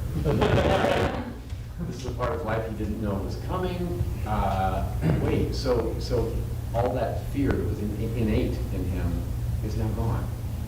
He has healthy fears, like he won't jump off the cliff, but the fear of the unknown and the fear of what's up around the corner, that was gone, and he was living in freedom all of a sudden. So, and then he realized, oh my gosh, we have been lied to for all these generations of Kelpian life. Well, how did that ever happen? We'll find out later. But spoiler. But because of that, he's now like waking up to the fact that, oh my gosh, we have a long lifespan. I have no idea how long our lifespan is now, but there's more. And that was basically, I was living my adolescence. I went through puberty kind of a thing, and now I got the rest of my adult life to live. So that taught me a lot in my own life, as I have been riddled with anxiety and fear of my own over the years. I grew up as a worrywart, and I am the guy who worried about if I couldn't see what was happening tomorrow, I was afraid of it. Or if there was something due, had a deadline, I was afraid I wouldn't make it, or I wouldn't be good enough, or something. Fear, kind of. So I understood Saru right away when I got to the party. Okay, can I just ask, can anyone else relate to that? Yeah. Right, yes. It is a running theme. And but what I learned from Saru passing through Valhalla was everyone on the ship was still the same, his surroundings were still the same. It was how he was reacting to it that had changed. Boom, life lesson, right? Wow. So I'm thinking like, I'm just coming through tax time. I always dreaded tax time because I had to organize papers and things for accountant Marv, and it's like, I was trapped in fear that like I'm gonna be missing a crucial piece of paper that's gonna send me to jail, whatever. It's always worked out. I have hindsight to look back and go, it's worked out every year. You've stayed legal, you've done the right thing, but it's like, as it comes in this year, I was like, no, what would Saru do? So it's like it worked out, I had everything was there, and I was just much more calm about it. I got through my day without stress. And so that's my life lessons. Saru has taught me a lot. Yeah, and it's so great that you're reflecting on like how that connects to you. And I guess like, do you think that's what other people connect with also, like just those feelings of like anxiety and fear that Saru was going through, and just like the idea of like, oh, my throat ganglia is falling off, and nothing around me has actually changed, but I've changed. Do you think that's what people resonate with? I think, yeah, Saru resonates for many reasons. That's one of them for sure. I get a lot of people that talk to me quietly and privately about their own fears and anxieties, and thank you so much for being a torchbearer for getting through it. That's very, very sweet to hear. I also think what resonates in him is what the backstory too of dreaming of the future and what else can be out there. Because he really did something extraordinary for a Kelpian to break away and become something that none of them even knew was possible. So I think possibilities for your future are there. Explore them. That's what I think people resonate with that. Sounds like that's like a rebel TV. Yeah, I was going to say, and I think this is such an interesting conversation because geek fandom can become the vehicle through which we understand more complex issues, like mental illness. In my work, I do a lot of work with people who struggle with PTSD or trauma survivors. And so as I was watching the Star Trek Discovery, it was, oh my gosh, it was almost one-to-one with kind of this sense of like hypervigilance or always being on alert with what Saru was going through. And something we'll touch on in a couple minutes, I'm sure, is his capacity to act despite his anxiety. That really makes him a hero, not the fact that he doesn't have anxiety in the first place. Right, would you want to answer that? Yes, I would like to. Pushing through, before he went through Bahari, living with innate fear and still being a first officer and an acting captain through those times, how did he do that? That is a great question that we all want the answer for. And his sense of duty is so strong. And again, he had something to prove. And he thought, so it's that's something else that Dougie Jones has done on his own too. Let's say this improv show tonight. I was terrified. Right? But I had to put on the face that said I wasn't. Right? So, so there's that. So Saru's doing the same thing, right? Saru is terrified of most everything, but he has to put on the face that says, I'm capable, I know what I'm doing, I speak 98 languages, I know I can get through this, I'm intelligent. So he has to reassure himself constantly.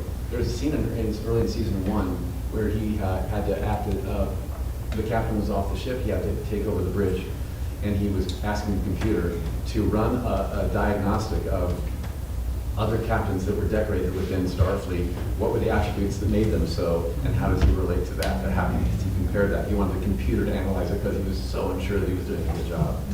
And so by the end of that episode, we'd gotten through whatever peril of the episode it was, and the computer was about to analyze and give him his answer. He said, I don't need it. Right? Yes, that was very empowering. Like I don't need some machine to tell me I'm doing good. You know? That's right. And it's funny because I feel like in our lives we want that. We want something to tell us the idea that we had or decision that we made is the right choice. And then there's something about the confidence where you're like, oh, okay, I don't need a computer. I can just decide and I'm going to do it and it'll be fine.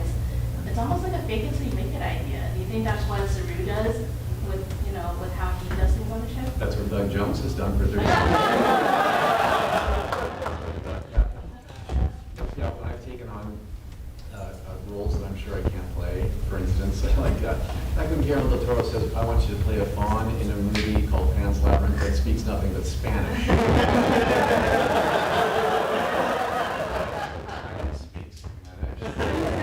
I was sure I was going to ruin this movie. I had imposter syndrome the entire 3-month shoot, and we got through it. I was like, wait, we're done. I did it. The movie ends up in the Oscars. Okay, got it. So yeah, hindsight is a healing thing for me. Looking back, oh, maybe I did fit in.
that human beings that we're all capable of. Most of us know how to control it. No, most of us know how to behave around those moments, those thoughts that we might have. So when I'm playing a character that induces fear, or that induces pain and suffering or death on others, which I've played with so many, I just kind of have to find the character sympathetic in some way. So that means I have to. Bad guys are on a path of survival like the rest of us. They're just doing it the wrong way, right? So let's go back to Pan's Labyrinth for one more time. The mailman, right? The guy with the eyes in his hands. He wakes up and he wants to eat this child. That's really evil, right? But for him, he's just waking up from a long nap and he's hungry. Period, right? So he doesn't know any better. So I have to find that part of the criminal mind, you know, not to justify the actions, but to at least explain why this character is behaving that way. And I like to get myself into situations or horror movies. If I'm offered a lot of horror movies, and because you know when you wear rubber bits, everyone assumes that you must love blood splatters on the wall, right? I don't. But if I do darker material, I like for it to have a redemptive quality to it, where good can win over evil, where our protagonist is going to win in the end somehow from making the right choices. And from finding their own wisdom and finding their own strength or teamwork or whatever the message of the movie is. I like being a part of that kind of storytelling. So if I need to play the bad guy to get that story told, that's when I'll say yes to it. Right. Is there a particular reason why you prefer to do movies where it has redemptive qualities? But just for myself, I don't want to be turn off the TV and go to bed thinking we're all going to hell. Right? I'd like to know that there's hope for beating evil. I think horror movies are really good at empowering an audience to get scared in a safe environment. You know you're in a movie theater, you know you're at home on your sofa, whatever, and you can watch some horrific things. You can root for the survivors getting through it all, and at the end of the movie you can go, I can go home and tackle the demons in my own life now. That's the hope of horror for me. Just on a personal curiosity level, in the past interviews you've said that there's this element of being able to act in Hollywood and people not necessarily being able to recognize you on the street.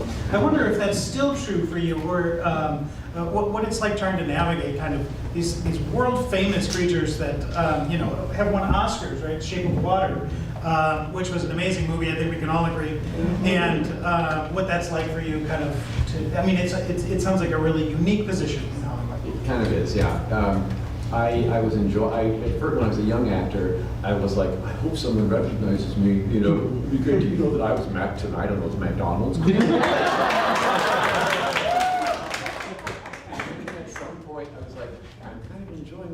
Knowing. I can go to a coffee shop and not cause a mob scene. It's really a great place to be in. And then I can go to a red carpet event or a convention like this weekend, and when it's announced 2 a.m., I can play the celebrity role that day if I need to. But I can really enjoy my normal life outside of that, which I crave, normal.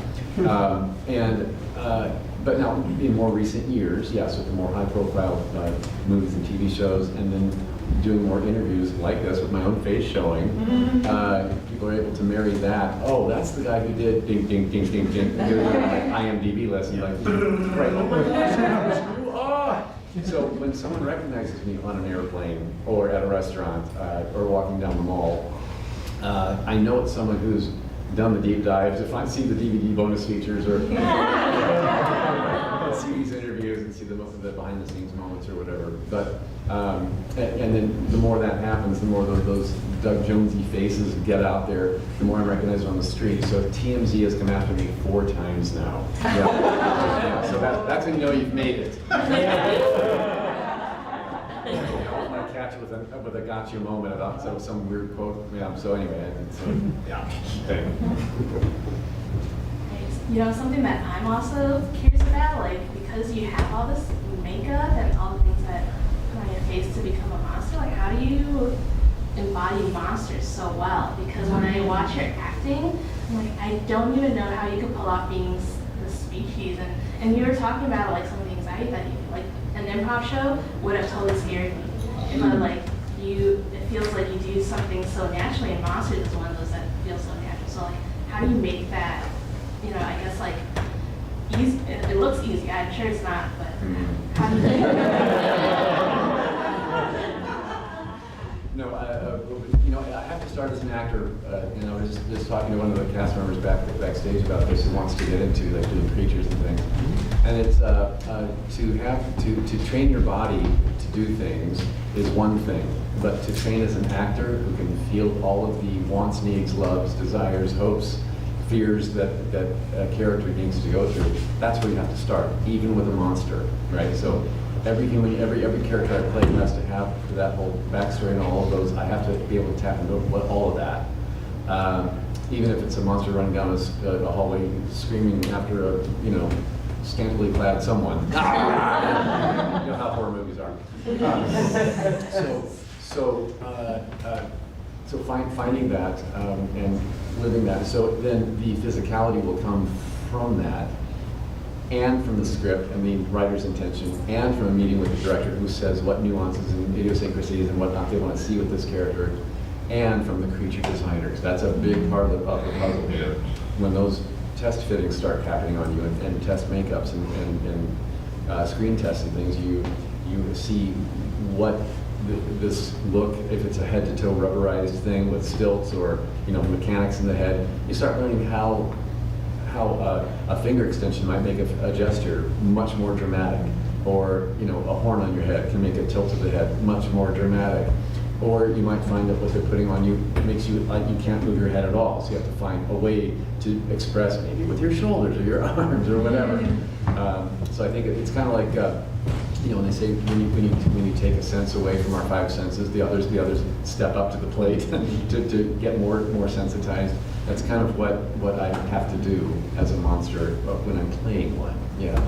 But I also to get into the mood, if it's a non-verbal monster with no verbal dialogue, and I have to be aggressive. Before the camera rolls, I just have to I growl within my mask. I sit there going, that kind of helps me then on action go whatever I have to do. On the other hand, if it's a gentle creature like an Abe Sapien from the Hellboy movies, who's very postured and very gentlemanly and very poised, and then I have to stand straight and kind of like wave my hands around and try to find his place before the camera rolls. That helps me find his, and his intellect is quite there. He's all things I'm not. So or the shape of water creature that you mentioned. Thank you for that. That's one of them. For a monster to have a romance.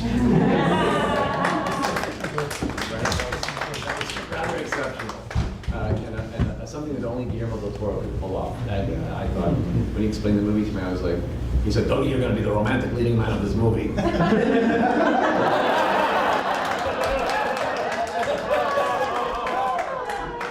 Just told me I was going to play a fish.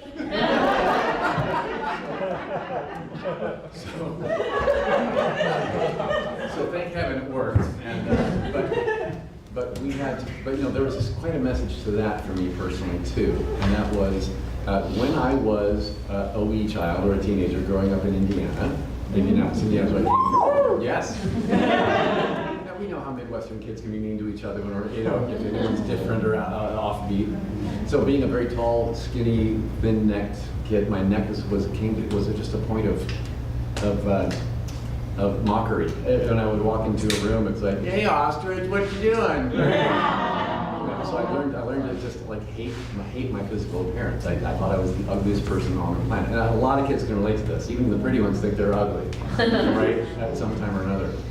I didn't know that at the time. I thought I was the only one. So jumping ahead, I was in a makeup chair for an episode of The X-Files early in my career. Yeah, a good show. And the creature creator, John Village, was circling my makeup chair, looking at me like this. And he said, "Has anyone ever told you what a beautiful neck you have?"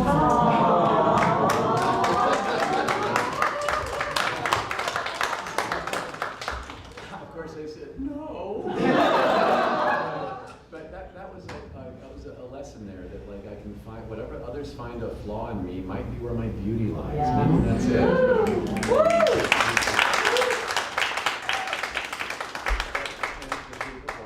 Being an example, here's this monster from the Amazon, a monster from the wild, a beast, and but Eliza, this mute woman, finds him gorgeous and attractive, right? And I did have a fine ass, I'm not gonna lie. Mine was glued on, I had to give it back at the end of the day.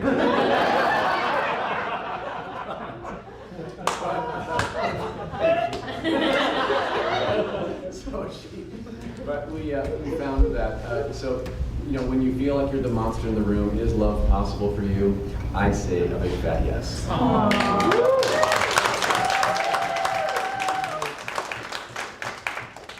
unfortunately, Doug, I am the one that has to escort you away. I know. The villain. See, she's channeling the villain. But I wanted to say, on behalf of Otherworld Theater and just genre lovers, if we could give you an Oscar, you would get it. I just want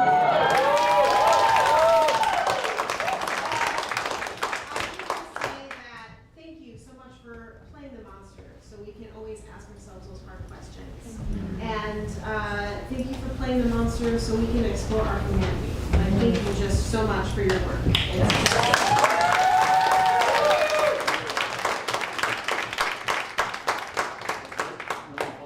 You're following me. Yes, I know.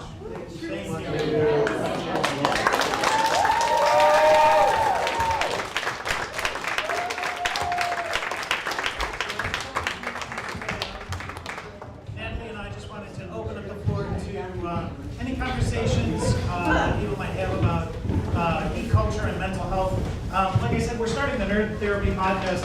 It's going to be launching April 22nd. And in a second, we'll pass the microphone around to talk about if anyone has a story about the impact of geek culture on their life, or maybe Star Trek. I think maybe that's one thing we can all really get behind, especially this weekend with Mission Chicago. But Natalie, maybe we can start just briefly about kind of what brings us here and what connects us all together. Yeah, I think, it's cool to be in a community where there are people who have these fandoms, and we're all here because we love like geek culture, sci-fi, fantasy, things like that. I also grew up feeling very misunderstood because I like these things that these kids were like, oh, that's really geeky and nerdy. Why are you into that, kind of thing? And I couldn't find like my tribe, growing up. And so it's cool as an adult being able to find people who are like me, share fandoms. And then as a therapist, it's great when I actually get to talk to some of my clients about this, to understand that there are people who share the same fandom, and to understand that like our fandoms mean something to us. I think that's a huge part of like why Eric and I are both here. We want to be able to just open up that conversation about why these things are important to us. Yeah, that's right. I have a favorite author by the name of Irvin Yalom who says it's all grist for the mill. And so the things that we love can deepen our conversation about really important issues. For me, some of my favorite fandoms are Dungeons and Dragons. Any D&D players? So as it turns out, D&D can be used in therapy, which is dope. And you can get training in it, which I've spent a lot of money doing. It's really interesting, and I think maybe Tiffany said it best when she said, thank you for giving us permission to explore deeper parts of ourselves through, looking at things like monsters or villains in our lives. But I wanted to take a second and just kind of pass the microphone around, extend the podcast to anyone who wants to officially be on the Doug Jones podcast. With any stories they have about geek culture or what it's meant to them, or Star Trek. I know we have a lot of Trekkies here today. I see a hand over here.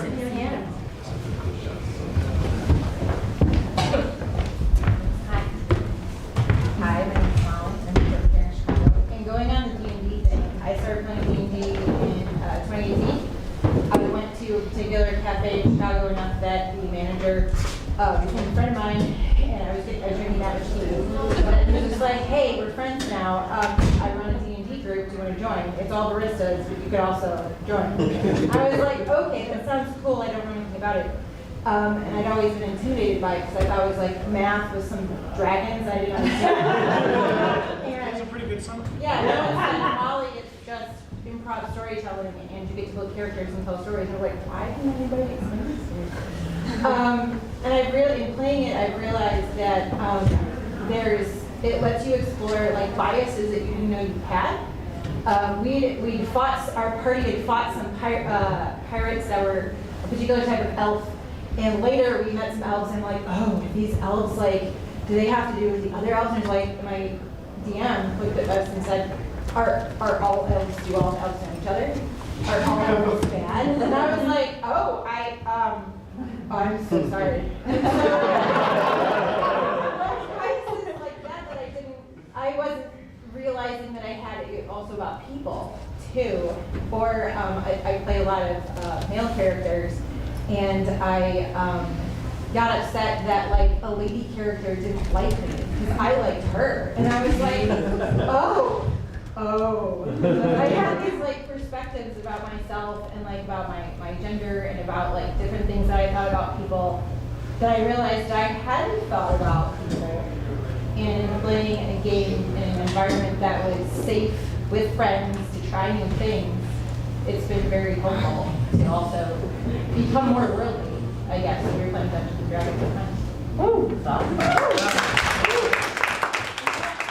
learn so much about ourselves in games like D&D. I like playing role-playing video games, and I learn so much about myself every time I build a character. Do you guys feel the same way when you guys build a character? You learn so much. And I think it's cool, like what you're talking about, it's a safe space, and if you want to try something new, you get to try something new, and everyone is doing something new. So that means no one's going to judge you, no one's going to ridicule you, like you just get to try out being different people. And I think that's such a cool thing about role-playing, and I think that can be therapeutic in a lot of ways, which is where the therapeutic D&D groups come in. You get to try out being different people or being like more in touch with who you are, like deeper on the inside. There's another therapist in the city, a friend of mine, who is exploring cosplay therapy, which is about literally putting on another persona to explore what that feels like. Can you imagine? I'm thinking back to our conversation with Doug. Like, if I didn't have threat ganglia, how would my life be different? You know? Like, if I wasn't afraid to do things, what would I do? What would I choose? You know, I feel like that's a really important question. I don't know that I have the answer for that. But if anyone does, and they're like, I'm really Yeah, does anyone know right off the bat, what would you be doing if you didn't have like this threat ganglia, and you could just lose it, and then all of a sudden you have this confidence to do whatever you want? Anyone have an answer right away? I have an experience with it.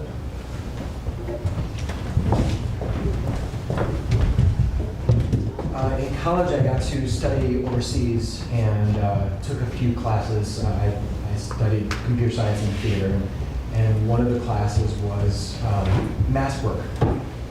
And it was a very powerful class that affected not just my studies in theater, but my life in general. And I can think back to that as being a very huge growth moment in my life. The very first class, we got to make these paper mache masks that we used throughout the entire semester. And there was something very powerful that you just triggered me with in a positive way. When you mentioned cosplay therapy, we were able to put on these masks, and just having this thing over our faces that we looked out from, it was a wall. It was a physical wall that protected us. It gave us permission and strength to go places that we didn't think we could go. And clearly you can hear that it still has some emotional meaning. But being able to put that on and know that I'm safe, that I'm with people who are going through the same thing, that I have the power and the permission to go places I'm not comfortable with, allowed me to build up my own emotional mass in life and get a little bit more willing to go out on the limb. Things like that.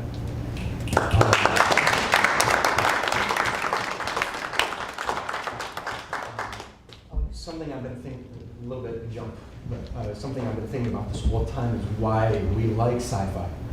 And I think it's because we get to get into the inner workings of the characters. My first experience with sci-fi was book form.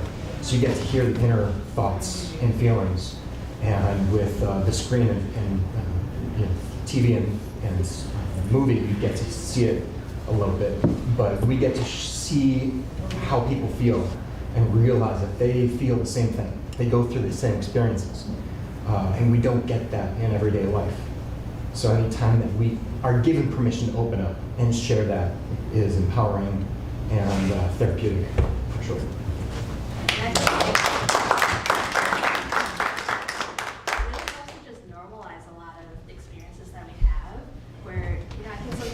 Self-conscious about our emotions. Like, do other people feel this too?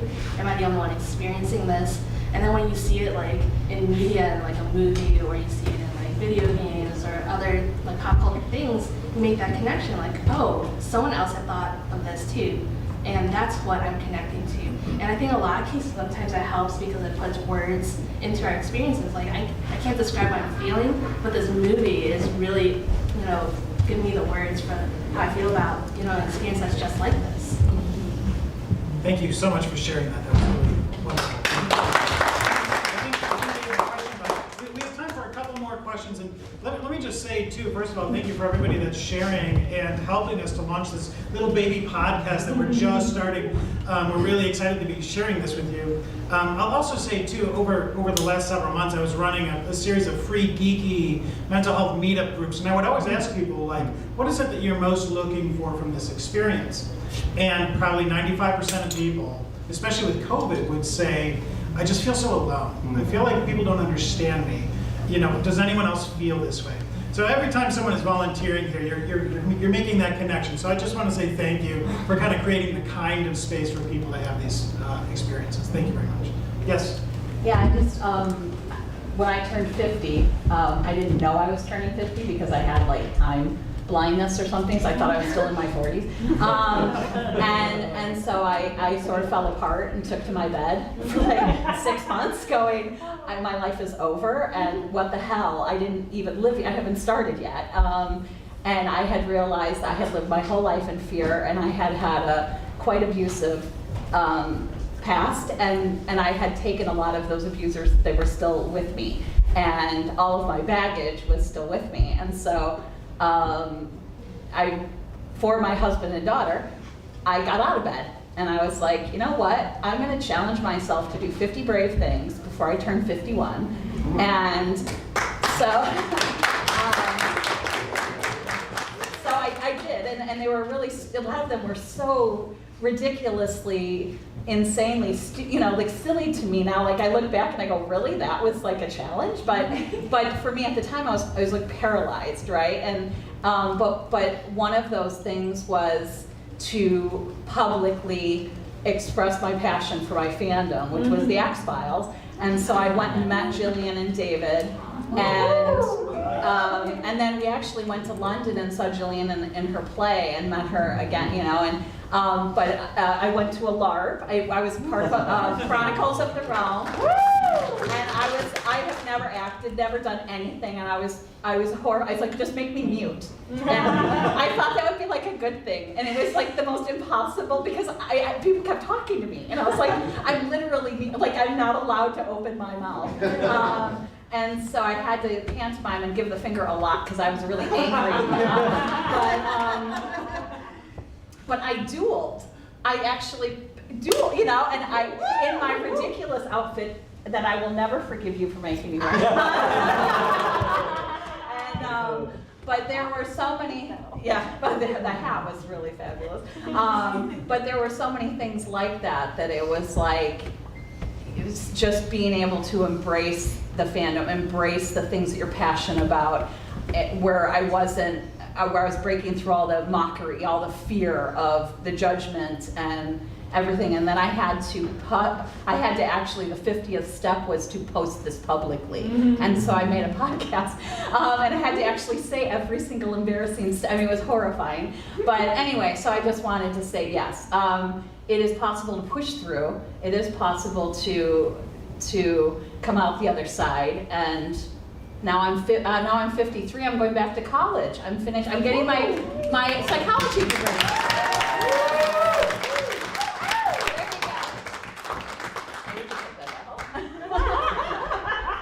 You can take it back to him.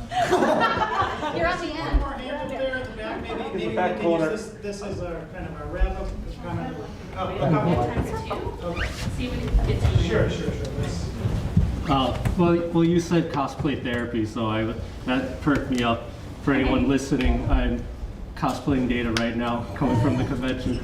And I mean, I say that I've been into Star Trek since I was 0 in 1989, because my dad got me into it. And like, for the first thing I wanted to do was I wanted to make the technology on Star Trek real. But as a young kid, I was like, oh, that sounds too hard. But I knew, then I was like, I want to be in Star Trek, or I want to do something, I want to direct or act, write. Eventually I was like, I love the makeup so much. Like the Michael Westmore's stuff is so amazing, and I want to make those creatures. So I was like, I want to go to school and learn how to do that. But after I graduated high school, I developed debilitating panic attacks. I could not step outside without feeling panic. I realized that this was something I struggled with a long time. It actually caused me to drop out of high school and have to transfer schools. But like, I saw a therapist and he helped me get over it in like less than a year. I mean, it's still like, and I ended up like, I was worried about the cost of the school, but my parents assured me that they'd figure it out and I'll get help from family and friends. So I went to the school and I graduated, and after that I moved back to Chicago, and I didn't think I could do it. I thought it was going to be too hard. I wasn't good enough, and I just ended up like, you know, I thought maybe I'd go to a different school and get into digital art because I thought I was good at that because we did a little bit that in school, but I ended up not doing that and just getting normal jobs. But at the same time, I still wanted to do something. I ended up going to Second City, and well, I found out that Second City had a improv for anxiety class. Like yeah. So if anyone, like, I suggest anyone who has anxiety to seek this out because it is an amazing program. It's just the normal improv classes. Like they teach you everything that a normal improv class does. You'd have a normal graduation with the same certificate, and you have a big show at the end, but you have a therapy component with actual counselors who have done improv, and they work it in because they're like, you know, when it comes to social anxiety, it's about you're not sure what to say, and improv is like, you just say whatever you're gonna say, just say it, you know. And I also thought, like, I want to keep doing this. I want to act, and like, you know, I auditioned for the big show, or not the class that can lead to the big Second City show, and I didn't get in, which, you know, whatever. But like, I also was interested in voiceover, so I was going to take a voiceover class. I went to one session, and I don't know, I had an episode and I never went again. And I just kept working. Like, I ended up it's funny, like I said, I wanted to make the technology in Star Trek, like be an engineer. I ended up becoming a mechanic, but I still want to do like creative stuff, you know, acting. So I got into cosplay because that's like a thing you can do without having to worry about, like, you know, getting up. Like, I mean, I've gotten on stage as cosplay, but you don't have to worry about like acting and auditioning and stuff. It's just, you just be the characters you love, and you get to, you know, you get that similar feeling of people recognizing you and, you know, coming up and being like, you look great. I don't know, I got some of that. Thank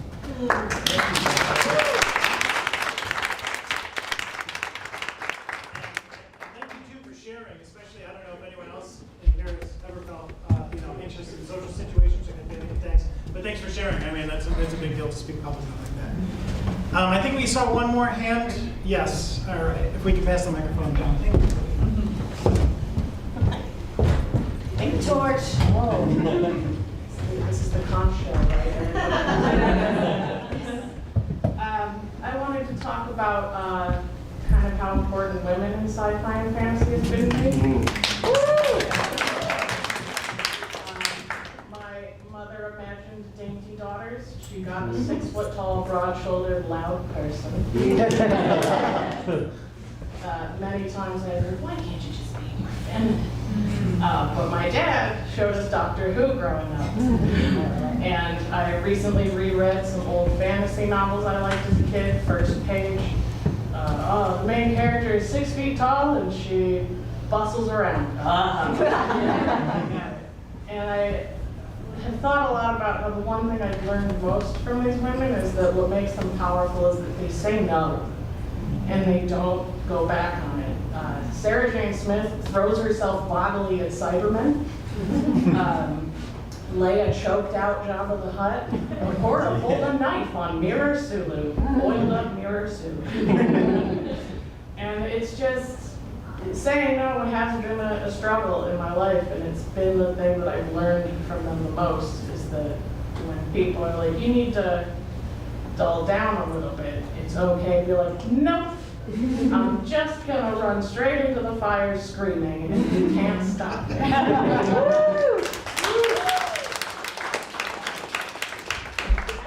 I resonate with that a lot. I am a woman in gaming, and I play competitive first-person shooters. Can you imagine the amount of, just trash talk and sexist talk that I get on a daily basis? I had to step away from certain communities because it was just so toxic.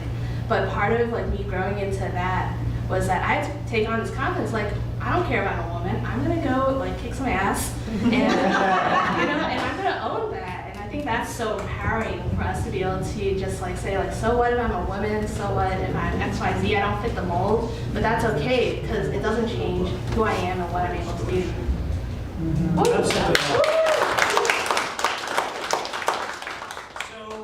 Wanted to say thank you everybody for coming out tonight. You've been a great audience.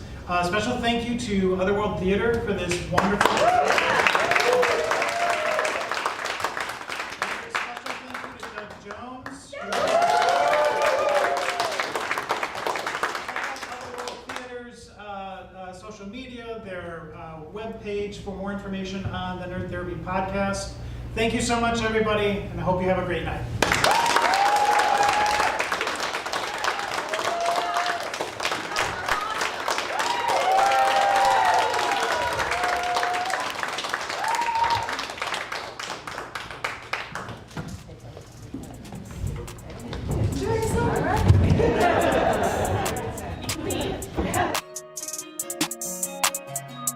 Otherworld, yeah. Otherworld, Otherworld, yeah. Otherworld, Otherworld, yeah. Otherworld.